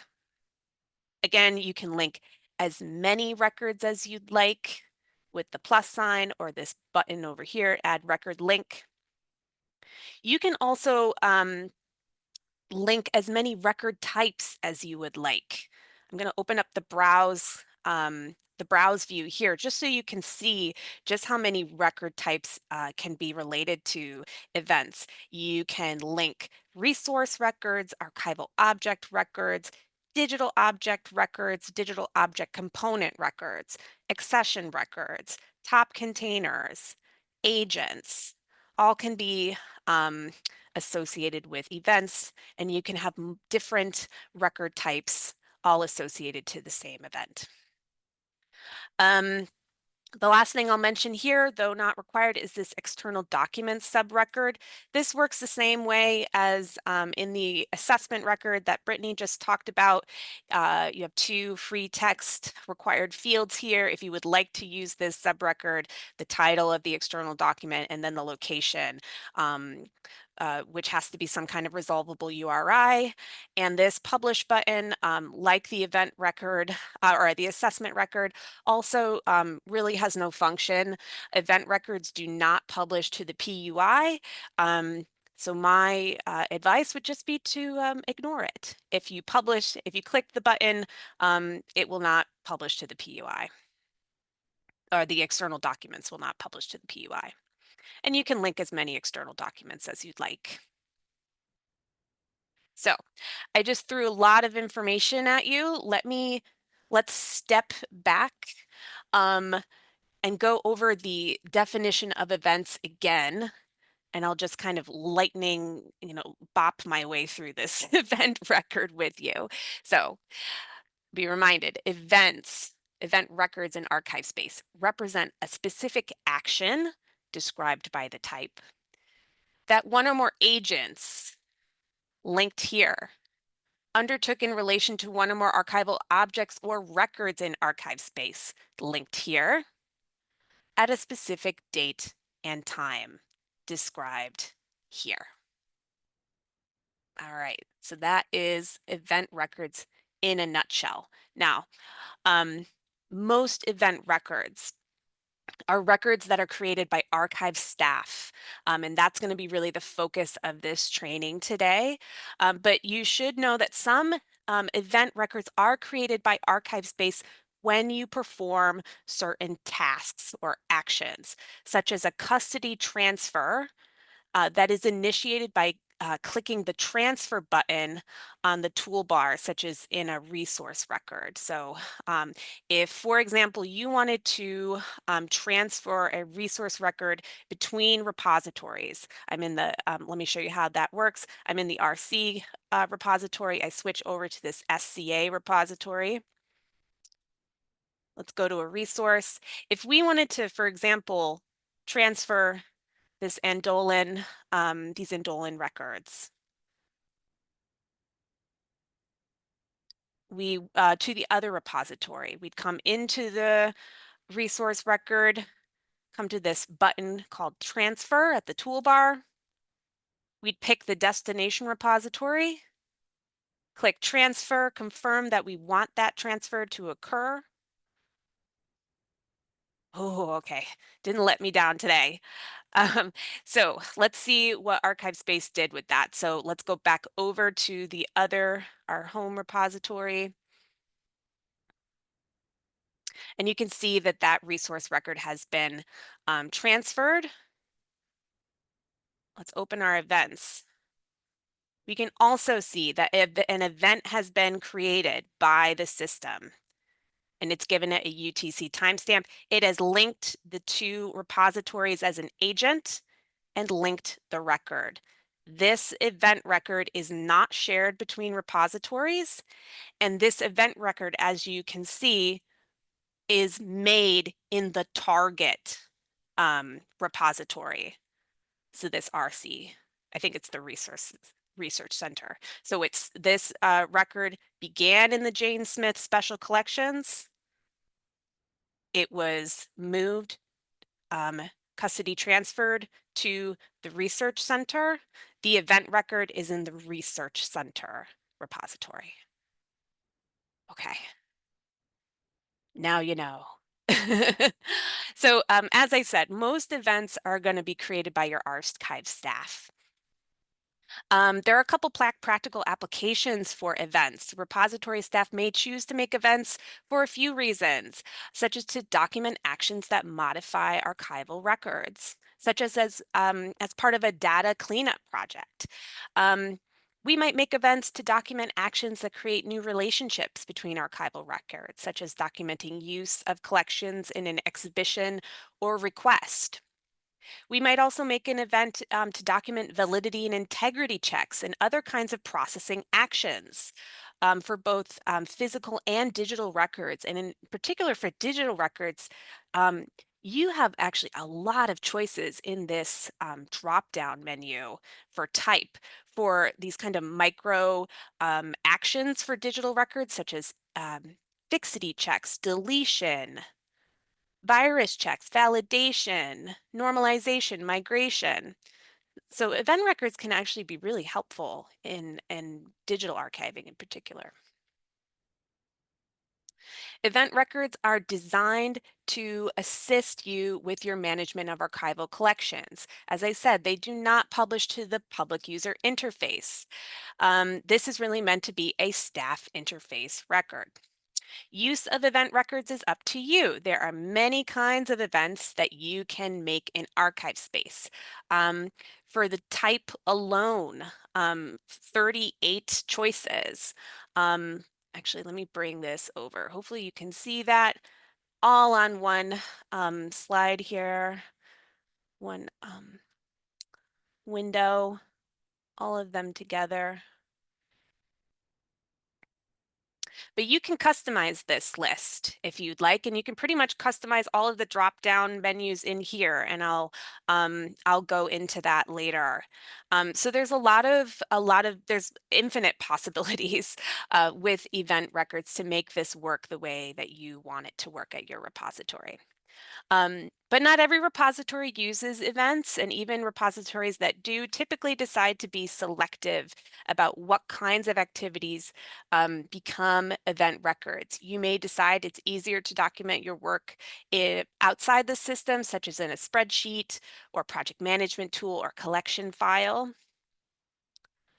I'll also mention that there are some fields in ArchivesSpace that have that can document collection management functions similar to events, specifically processing statuses. So I'm in and you might be familiar with these fields already. I'm in a resource record. I'm going to scroll down to finding aid data. Right, you might be familiar with this finding aid status field and dropdown where you can track the status of your finding aid. You might also be familiar with the collection management subrecord. And if we scroll all the way down, there's a processing status field here with a dropdown. The difference between this field and an event record is that it does not include any agent or date subrecords.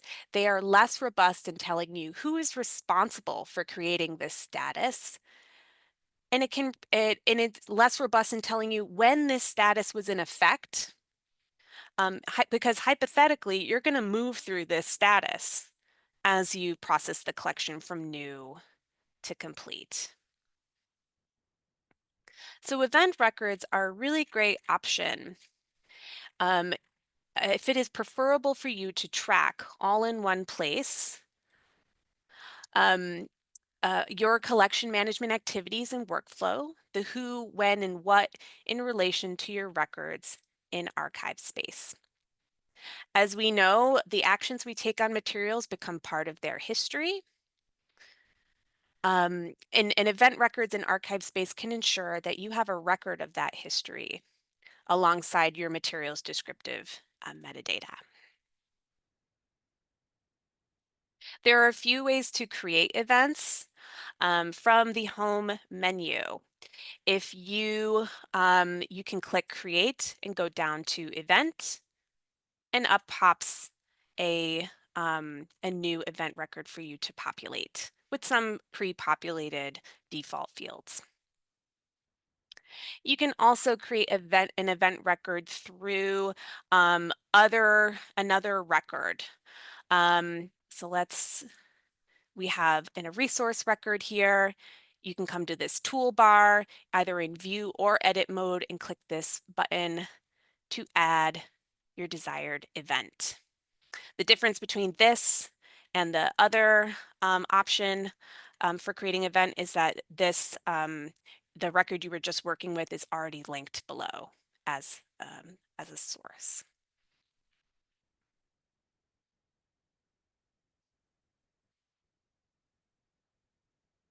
Your chosen method for creating your record is influenced by your cataloging workflow.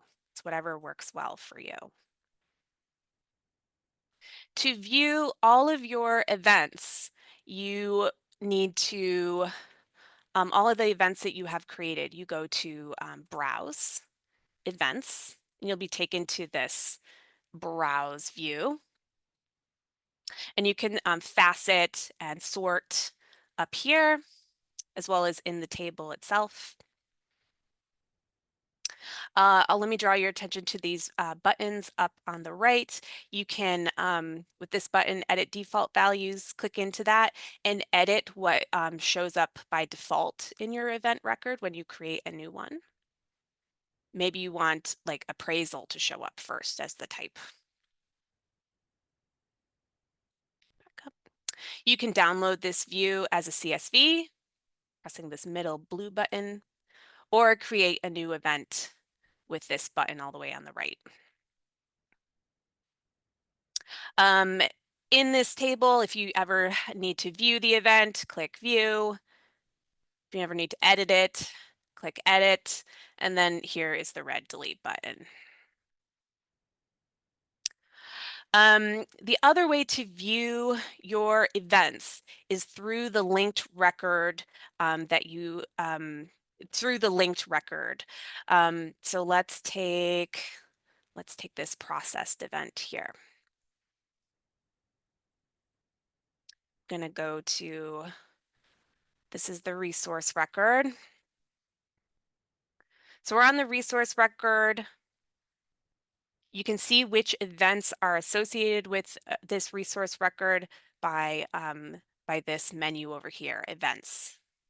And when you click it, it'll pop down to the bottom where you have the different events that you have associated with this record.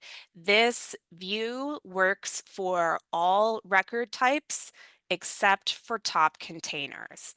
I don't know why that is the case, but for events, let me show you what that looked like. For events that are associated with the top container, let me open up. This is a top container. You can see you don't see the event here. So just know that top containers in association with events are weird.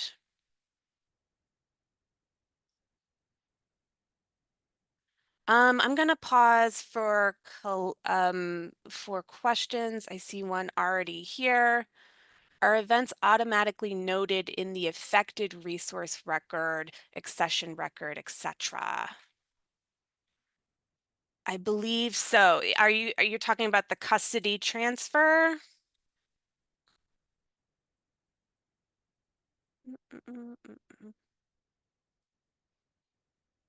So yes, you can, any event, yes. So it will be noted. You can view that event. You can view that event on using the side menu over here. Like I said, for whatever reason, top containers, it's hard to see that event is noted through the top container record. Every other record type, it works like this one, how we have this accession record up, the event is linked below here. So yes.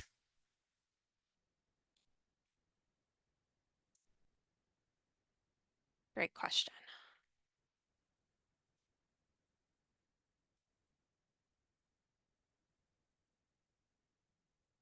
Give me 1 second.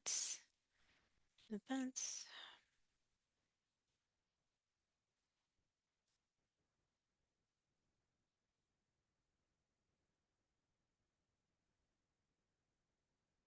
All right.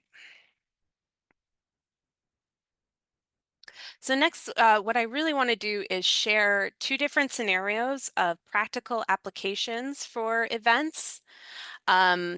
I'll share the scenario and kind of step you through how I would do an event record to meet that scenario.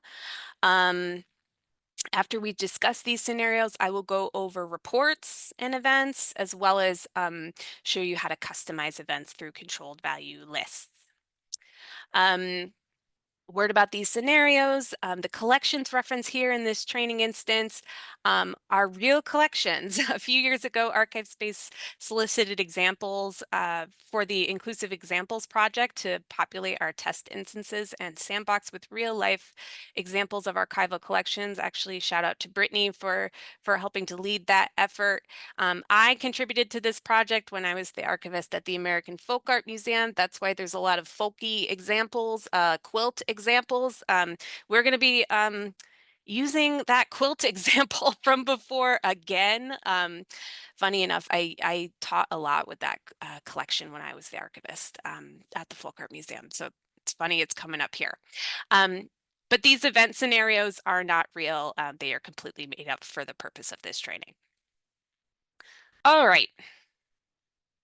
Scenario number 1. I'm going to pop it in the chat and then read it live for you. This is about using events for reference. This is based on an example from the Lincoln Center for Performing Arts Archives. They shared their use of events in reference at this past virtual member forum. And here's actually a YouTube video of their presentation. It was really great. So scenario number 1, you are a museum archivist. The curator at your museum, her name is Shelley Fish, is researching multiple archival collections for her upcoming folk art exhibition. She's particularly interested in gravestone rubbings and quilts. You want to record the material she requests to view, since it's possible she might decide to exhibit them later. You decide to make an event record in ArchivesSpace to document her research visit occurring on May 30th, 2025. All right, so I would start this this event record by just starting from the create menu, because I know I'm going to be relating multiple records to this event. So in event type, we have the request event type at the bottom here. I think that works well. Outcome, we could say it's fulfilled. I won't say more than that, but you could describe more of this reference interaction that you're having. The event date and time. I'm going to stay with the date subrecord. I'm going to change the label to event.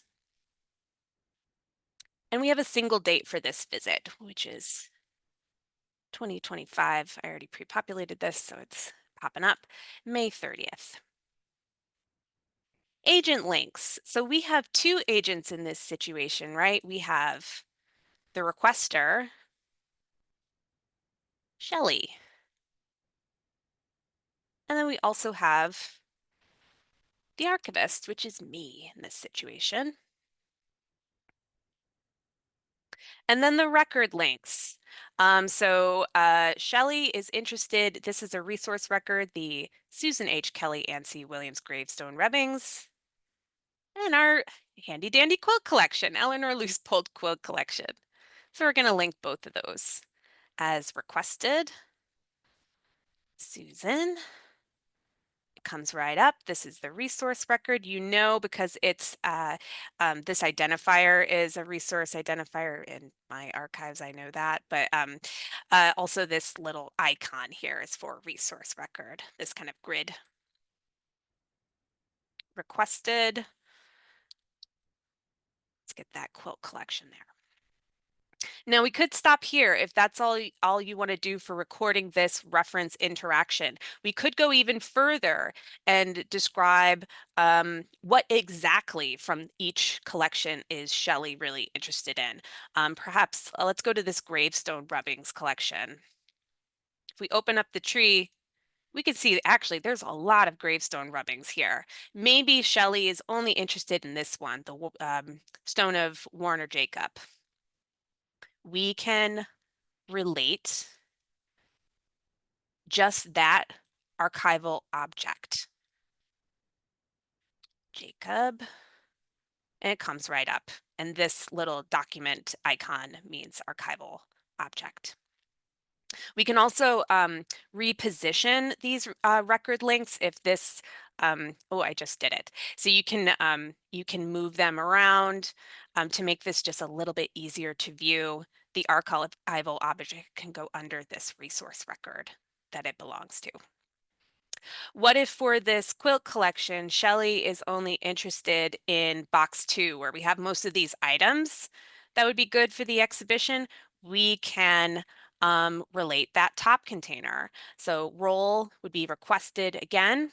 For top containers, I recommend that if you want to relate them, browse for the top container. I would come over here, facet first, and then search within the results for the collection. And then here you see there's 2 boxes. We want box 2 to be related, and we're linking here. I'll pause for a second on this record link. You notice that all that shows up is box 2. That could be kind of confusing if you're just encountering this event record. You can click the link and pop into the record itself and see, oh, this is part of this quilt collection, this box 2. But this, I think, is where the reorder mode is really helpful. Putting the box 2 under the resource record just makes things a little bit nicer. It keeps things a little more organized. Um, Maybe saves you a little bit of a click. We're done with this event record, so I'm going to save this event. And there we go. That is how I would create an event for that reference scenario.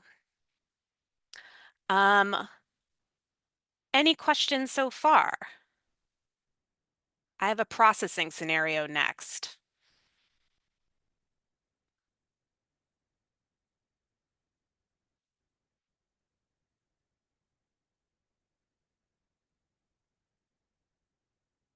Okay. Can this be exported printed? You can run a report. Can the event record be exported printed?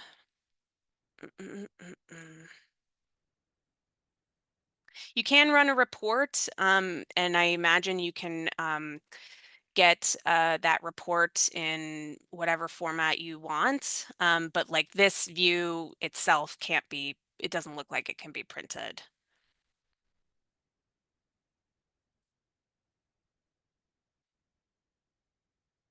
And I'll go over reports in a little bit. Would you use the same steps for this scenario if you were to document any container requests? Yeah, I think I would. You can relate to the container to the event. But as I said, I would make sure that you have the resource or archival object also associated with the event, just so it's if there is a specific yeah, especially if there's a specific item, just to help you kind of, I don't know, see that better, if that makes sense.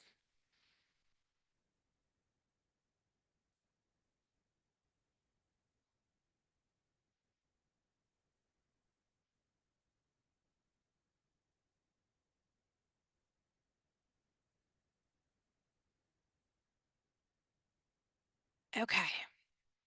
I'm going to move on to the next scenario, which is about using events for processing collections. Let me drop the scenario in the chat for you.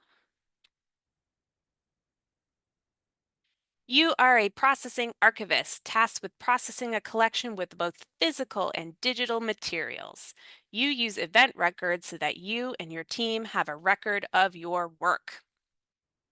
Now, there are multiple ways that you can track processing with event records or memorialize processing activities in event records. Let me open up an event record so you can kind of get a sense of that. So there are multiple processing related types. There is processed, processing started, processing completed, processing in progress, processing new.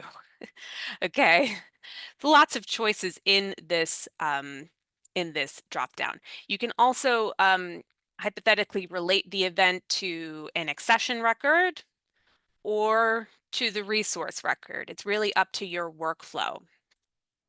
Now, there is a workflow that seems to be, I would say, seems to be slightly better than the others, and that is to relate an event to an accession record and have that event type be processed. Why is that workflow slightly better than others, at least in my opinion? There is a report in ArchivesSpace called unprocessed accessions. When ArchivesSpace runs or is looking for and is trying to compile an unprocessed accessions report, it is going to be looking for accession records that do not have an event record with the type processed. Because accession records with the event type processed will be excluded from the unprocessed accessions report. So, while there are many ways you could use events to track processing activities, if you foresee at any point wanting to use this unprocessed accessions report, you sort of need to commit to that workflow, which is to create an event record associated with the accession record and to have the type of that event be processed. And we're going to use that workflow right now. So we're going to browse our accessions. We're going to work with this box of vintage gay zines and queer elders project view. We want to process this collection, so we're going to add the event, and the type is going to be processed. Add event. All right. I'm going to leave the outcome alone for this. I'm going to use the date subrecord label. I'm going to just say event again. This is where the range might come in handy if you want to say the range that processing occurred, the date range. So maybe at the beginning of the month, we started processing this, and now we just finished the processing today. That's the range. Agent link could be the processor. I'll put my name there. It could also be maybe someone who's like validating or checking the processing work could also be a role here, but I'll just put myself. And then as you can see, the record link, because we made that event record through the accession record, it is already linked here as the source. Now you could also, since we processed this collection and we hypothetically would have made a resource record, we could also link the resource record here as the outcome.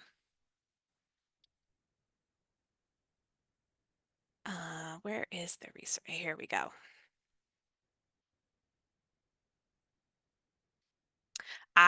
Okay. So when you save the event, it kind of kicks you back to the original accession record you were linking from.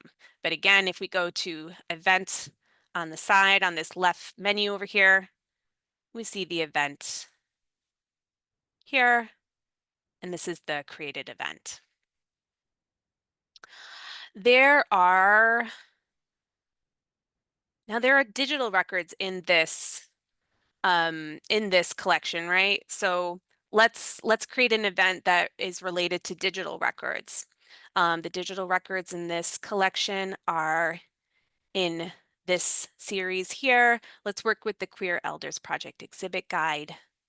We're in the archival object record. We want to go to the digital object record under instance. Let's click into that. All right. We're in the digital object. Let's say we're processing this. Maybe it's I don't know. It says it's a Dropbox born digital record or digital record already. But let's say it's oh I don't know. Anyway, let's say we're running a virus check on this digital record. We from the digital object, we clicked on the add event button and we come to this new event with the virus check type at the top. Here's where for these kind of micro activities, this outcome these outcome fields actually become really important, right? If you're running a virus check, you want to know the outcome of that virus check, whether it failed, also, more importantly, whether it passed. If you were moving a new digital record into your system, you want to make sure you have a record that, oh, at the outset, this passed the virus check, and you can make some extra notes here. Um, Great.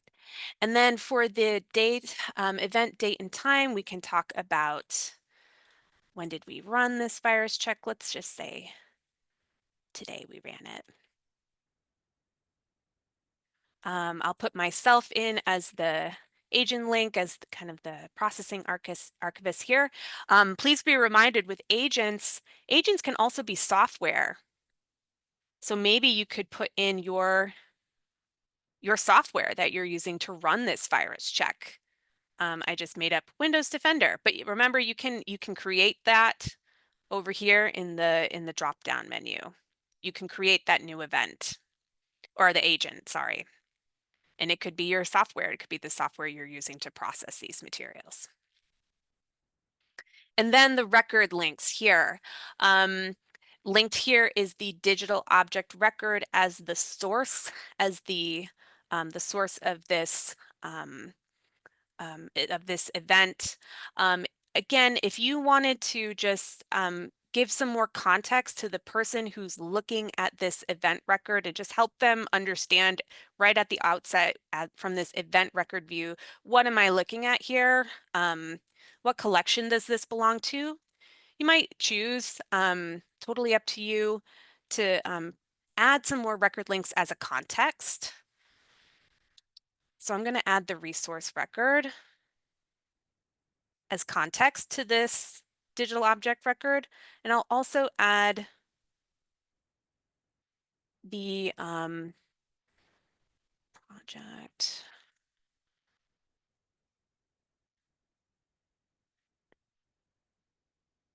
Also add the archival object as context to the digital object, the archival object representing the intellectual content of this digital object we've described up here. And then for something like a virus check, an external document might be really helpful, especially if it failed, like a link to whatever report that your system gave you about the results, or even if it passed, you can link it here.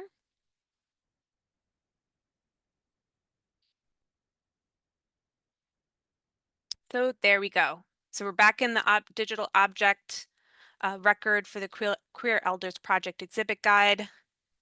Events, the event is linked here, and there's two of them because I did this before. It doesn't create two events, it just, I made this prior to this recording. Okay, before I open it up for questions, let me quickly go through the reports, events and reports. So,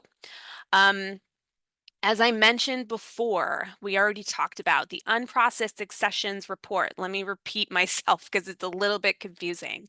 When ArchivesSpace runs this report, it is looking for accession records that do not have an event record associated with it that with the type processed.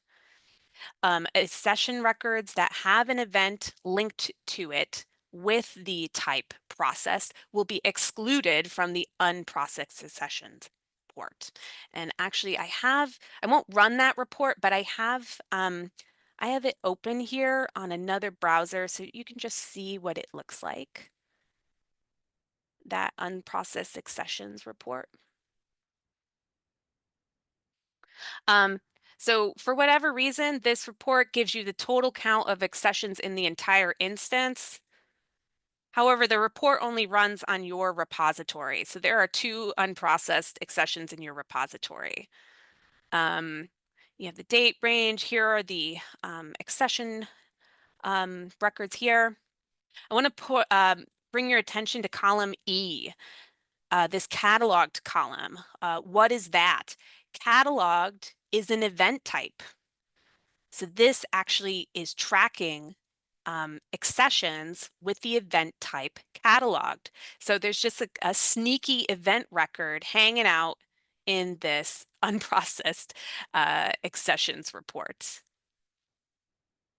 If for example, we related an event type to this accession record, Native Americans in film, we relate an event with a type called cataloged. This would come out as yes. Yes, it is cataloged. Other events and reports you should know about. Accessions with rights transferred. This is a report for all of your accessions that have an event record with the type copyrights transferred.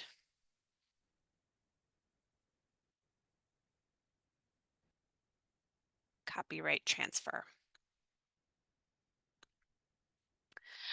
Just as with accessions, you can make a custom report if you would like. The template I did with as a test comes up here. If you have a template ready to go, you just click test template. You can create a template that is focused just on your event records. And with that, all of the fields associated with event records, you can decide which field you want to be exported in your report. Or you can say you want to run a report, make a custom report template on your resources. You can also, I'm going to scroll all the way down to the bottom. You can choose to have a report that gives you all of the events that are related to the resources you are running a report on by clicking that button.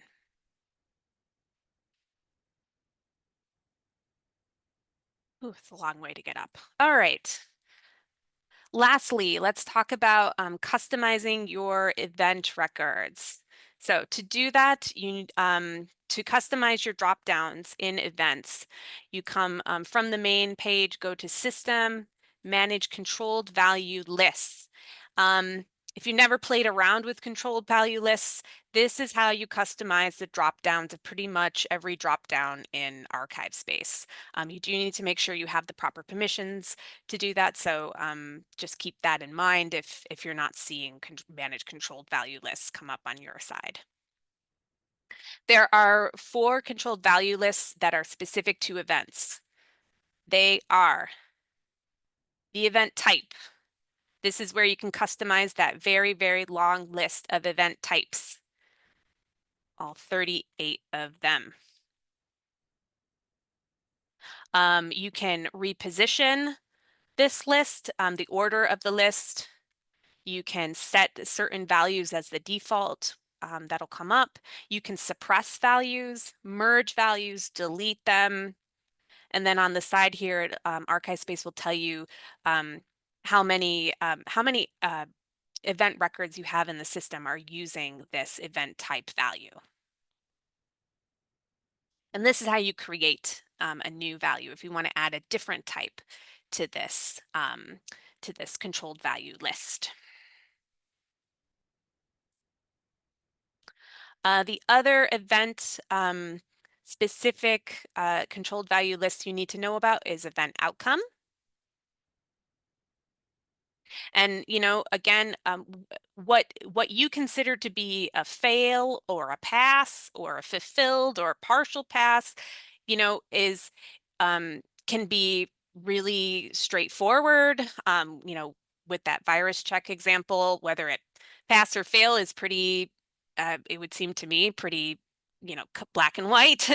Um, but for other things like whether perhaps your reference interaction passed or failed, um, it's completely up to you in some cases to define at your workplace what are these outcomes and what do they mean to you? The two other event controlled value lists that you need to be aware of are the linked agent event roles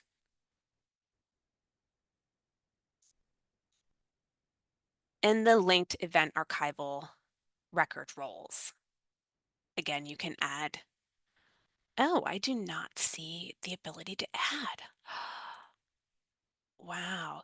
Guys, we learned new things every Oh, okay, you can add to the event agent event roles here, but not to the record. Interesting. Well, there you go. That's what I have for you for events. As I think as Brittany and I have displayed at this training, we learn new things all the time as trainers. And I know way more about events now. And I hope you do too. I'm open to any questions you have for the last 15 minutes of this training.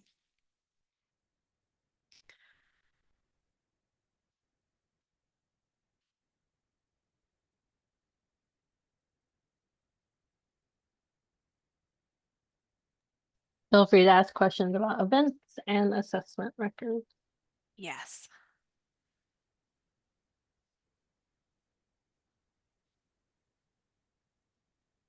Actually, while we're here, while people might be asking their questions, there is an assessment event.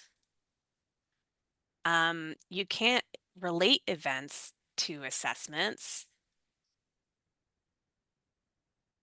but that's available to you if you'd like to use. Question, can you import events from spreadsheets? So there is no event import spreadsheet, but that is a good question. Like, can you import, let me open up a custom report. Can you import or no, wait, bulk import templates. Can you import an event from like an archival object CSV? I'm curious if you can.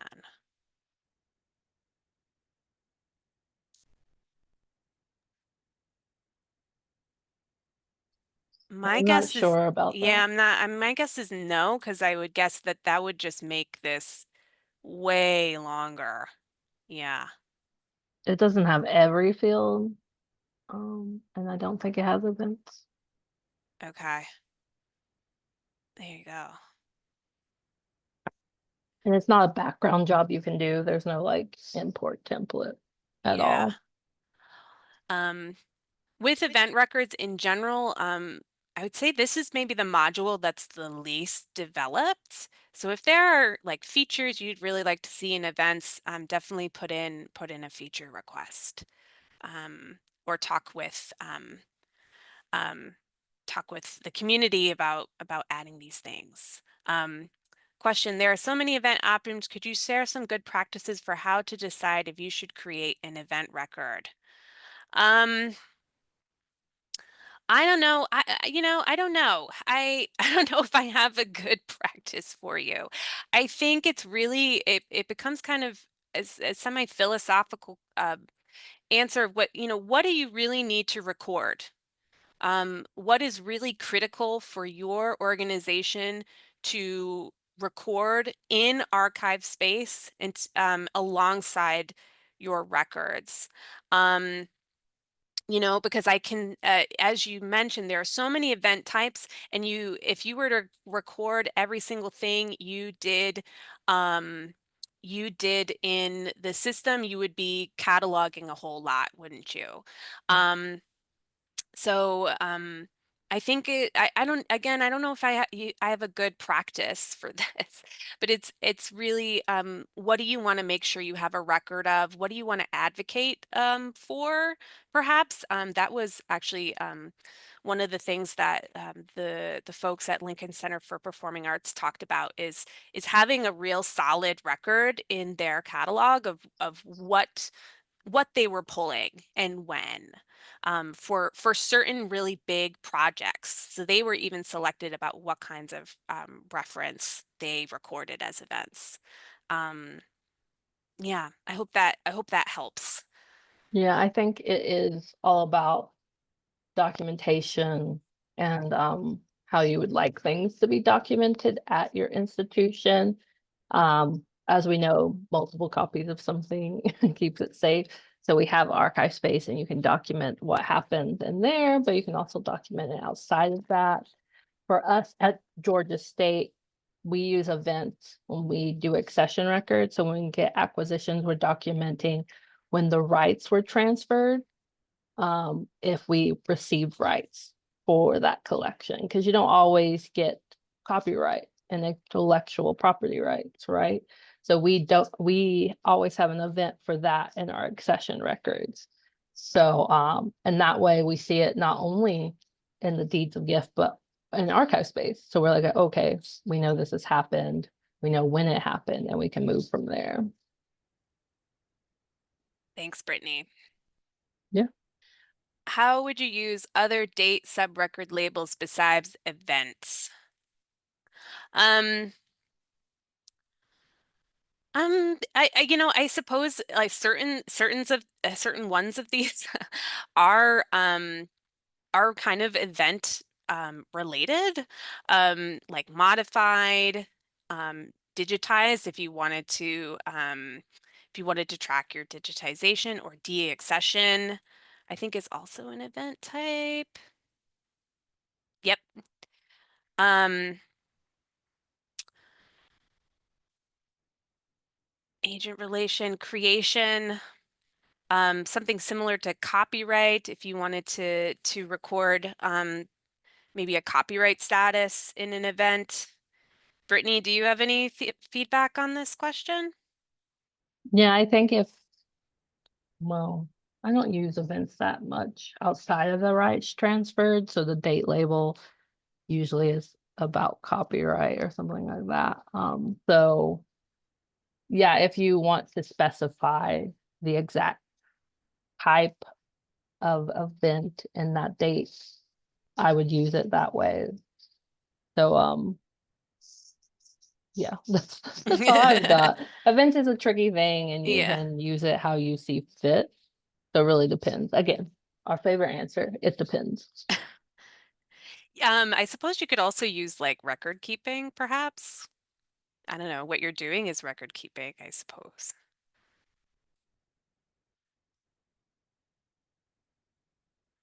Any other questions?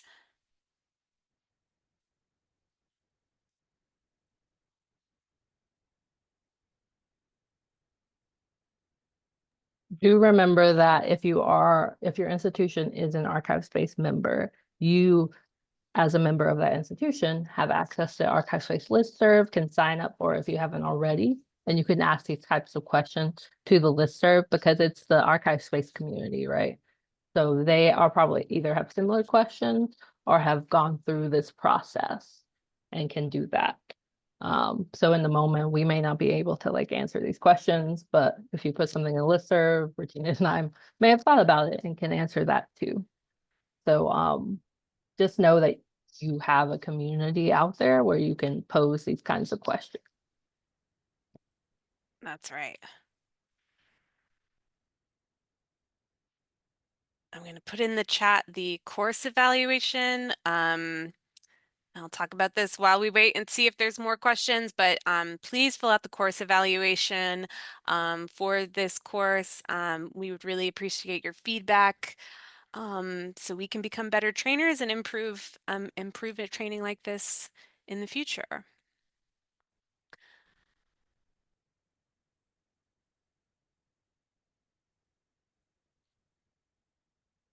Last call.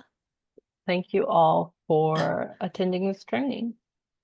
Yeah, thank you so much, everyone. All right, I think we're gonna call it a day, but have a wonderful day and thank you for being a great audience and we'll see you in the archive space community. All right, see you. Bye.